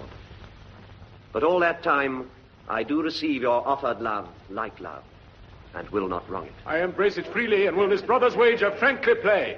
Give us the foils, come on. Come, one for me. I'll be your foil, Laertes. In mine ignorance, your skill shall, like a star in the darkest night, stick fiery off indeed. You mock me, sir. No, by this hand. Give them the foils, young Osric. Cousin Hamlet, you know the wager? Very well, my lord. Your grace hath laid the odds on the weaker side. I do not fear it. I have seen you both. But since he is better, we have therefore odds. This is too heavy. Let me see another. This likes me well.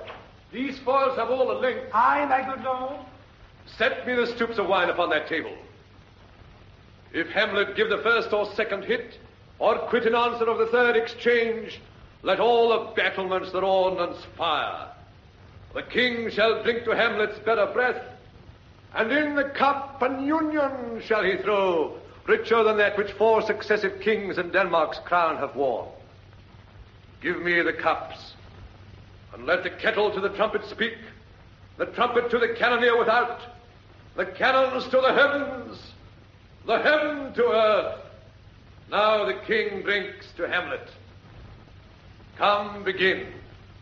And you, the judges, bear a wary eye. Come on, sir. Come, my lord.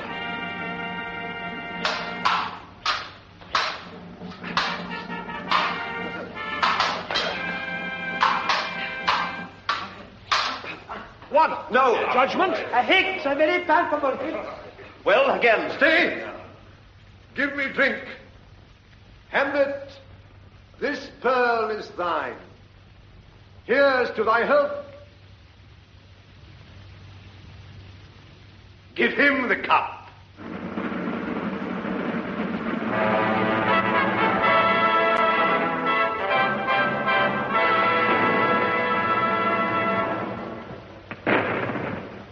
I'll play this march first. Set it by a while. Come, sir.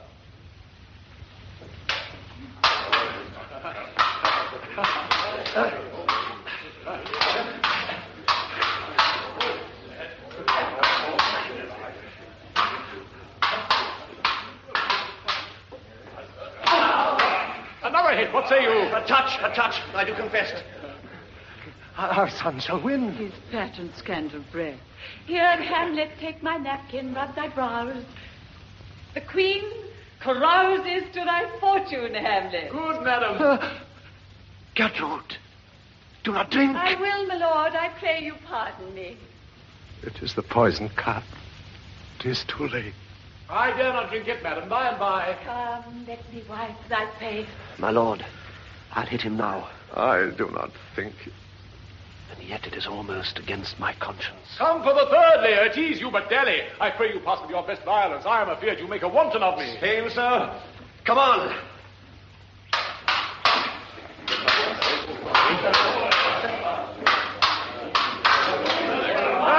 Nothing, neither way. Haven't you now? Laertes takes Hamlet off his guard. He disarms and wounds him. Hamlet leaps in and wrests Laertes' sword from his hand, and Laertes picks up Hamlet's. They've exchanged swords. Come again! Look to the queen there! Oh! They bleed on both sides. How is it, my lord? How is it, Laertes? Why, as a woodcock to mine own springe, Osric. I am justly killed with mine own treachery. How does the queen? She swoons to see them bleed. No. The drink. The drink. Oh, my dear Hamlet. The drink. I'm poisoned.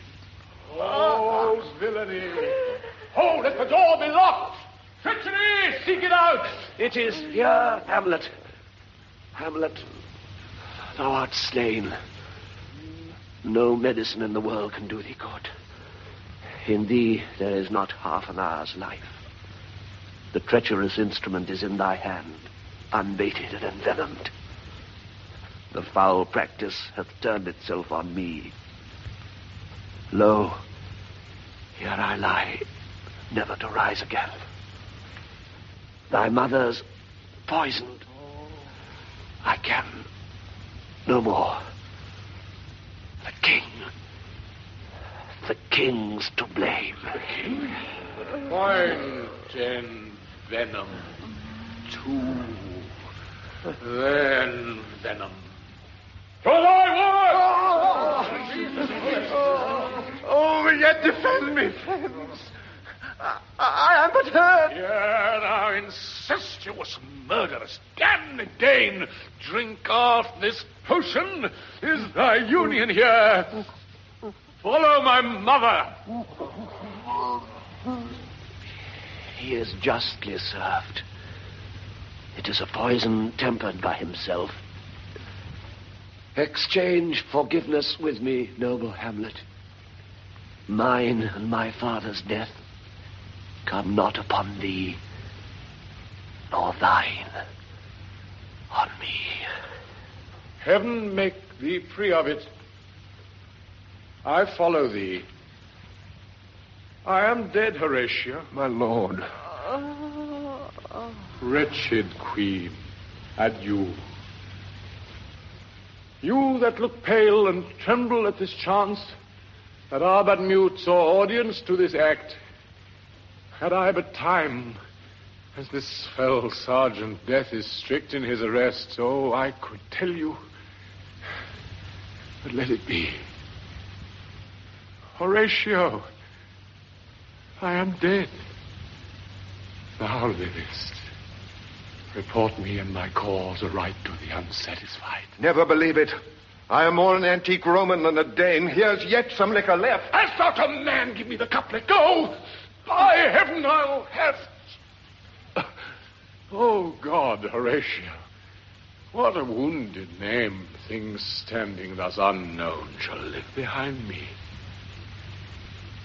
If thou didst ever hold me in thy heart, absent thee from felicity a while, and in this harsh world draw thy breath in pain to tell my story. What warlike noise is this?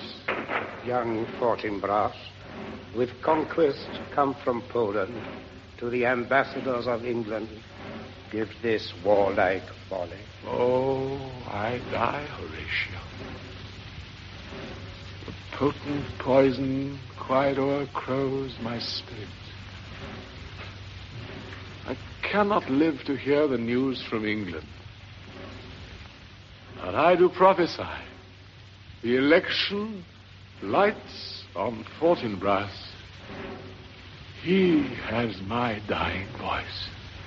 So tell him, with the occurrence more and less, which have solicited, the rest is silence.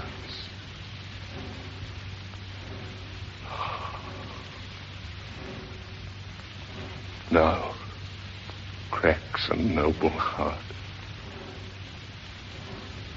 Good night, sweet prince. And flights of angels sing thee to thy rest. Why does the drum come hither? Fortinbras comes in with the English ambassadors.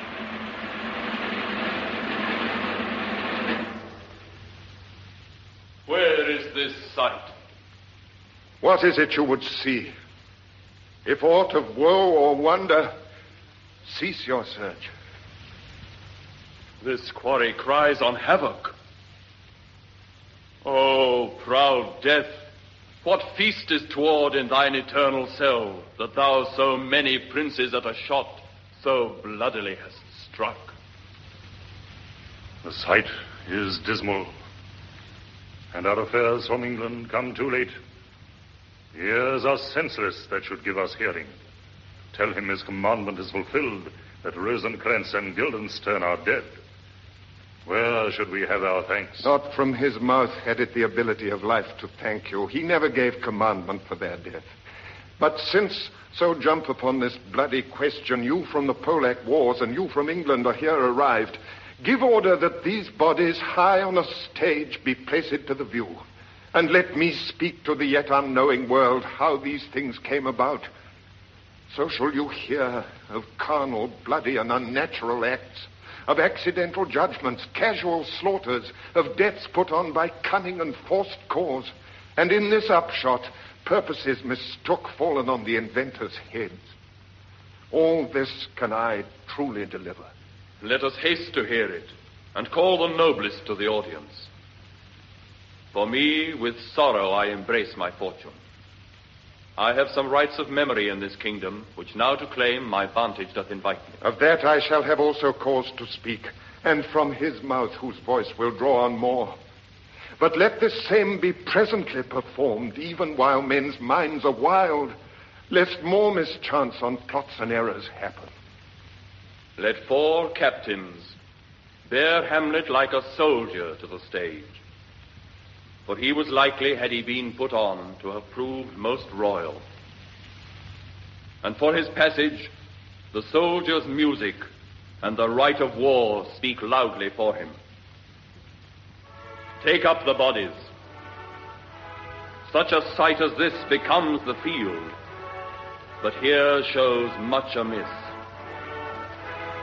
Go, bid the soldiers shoot.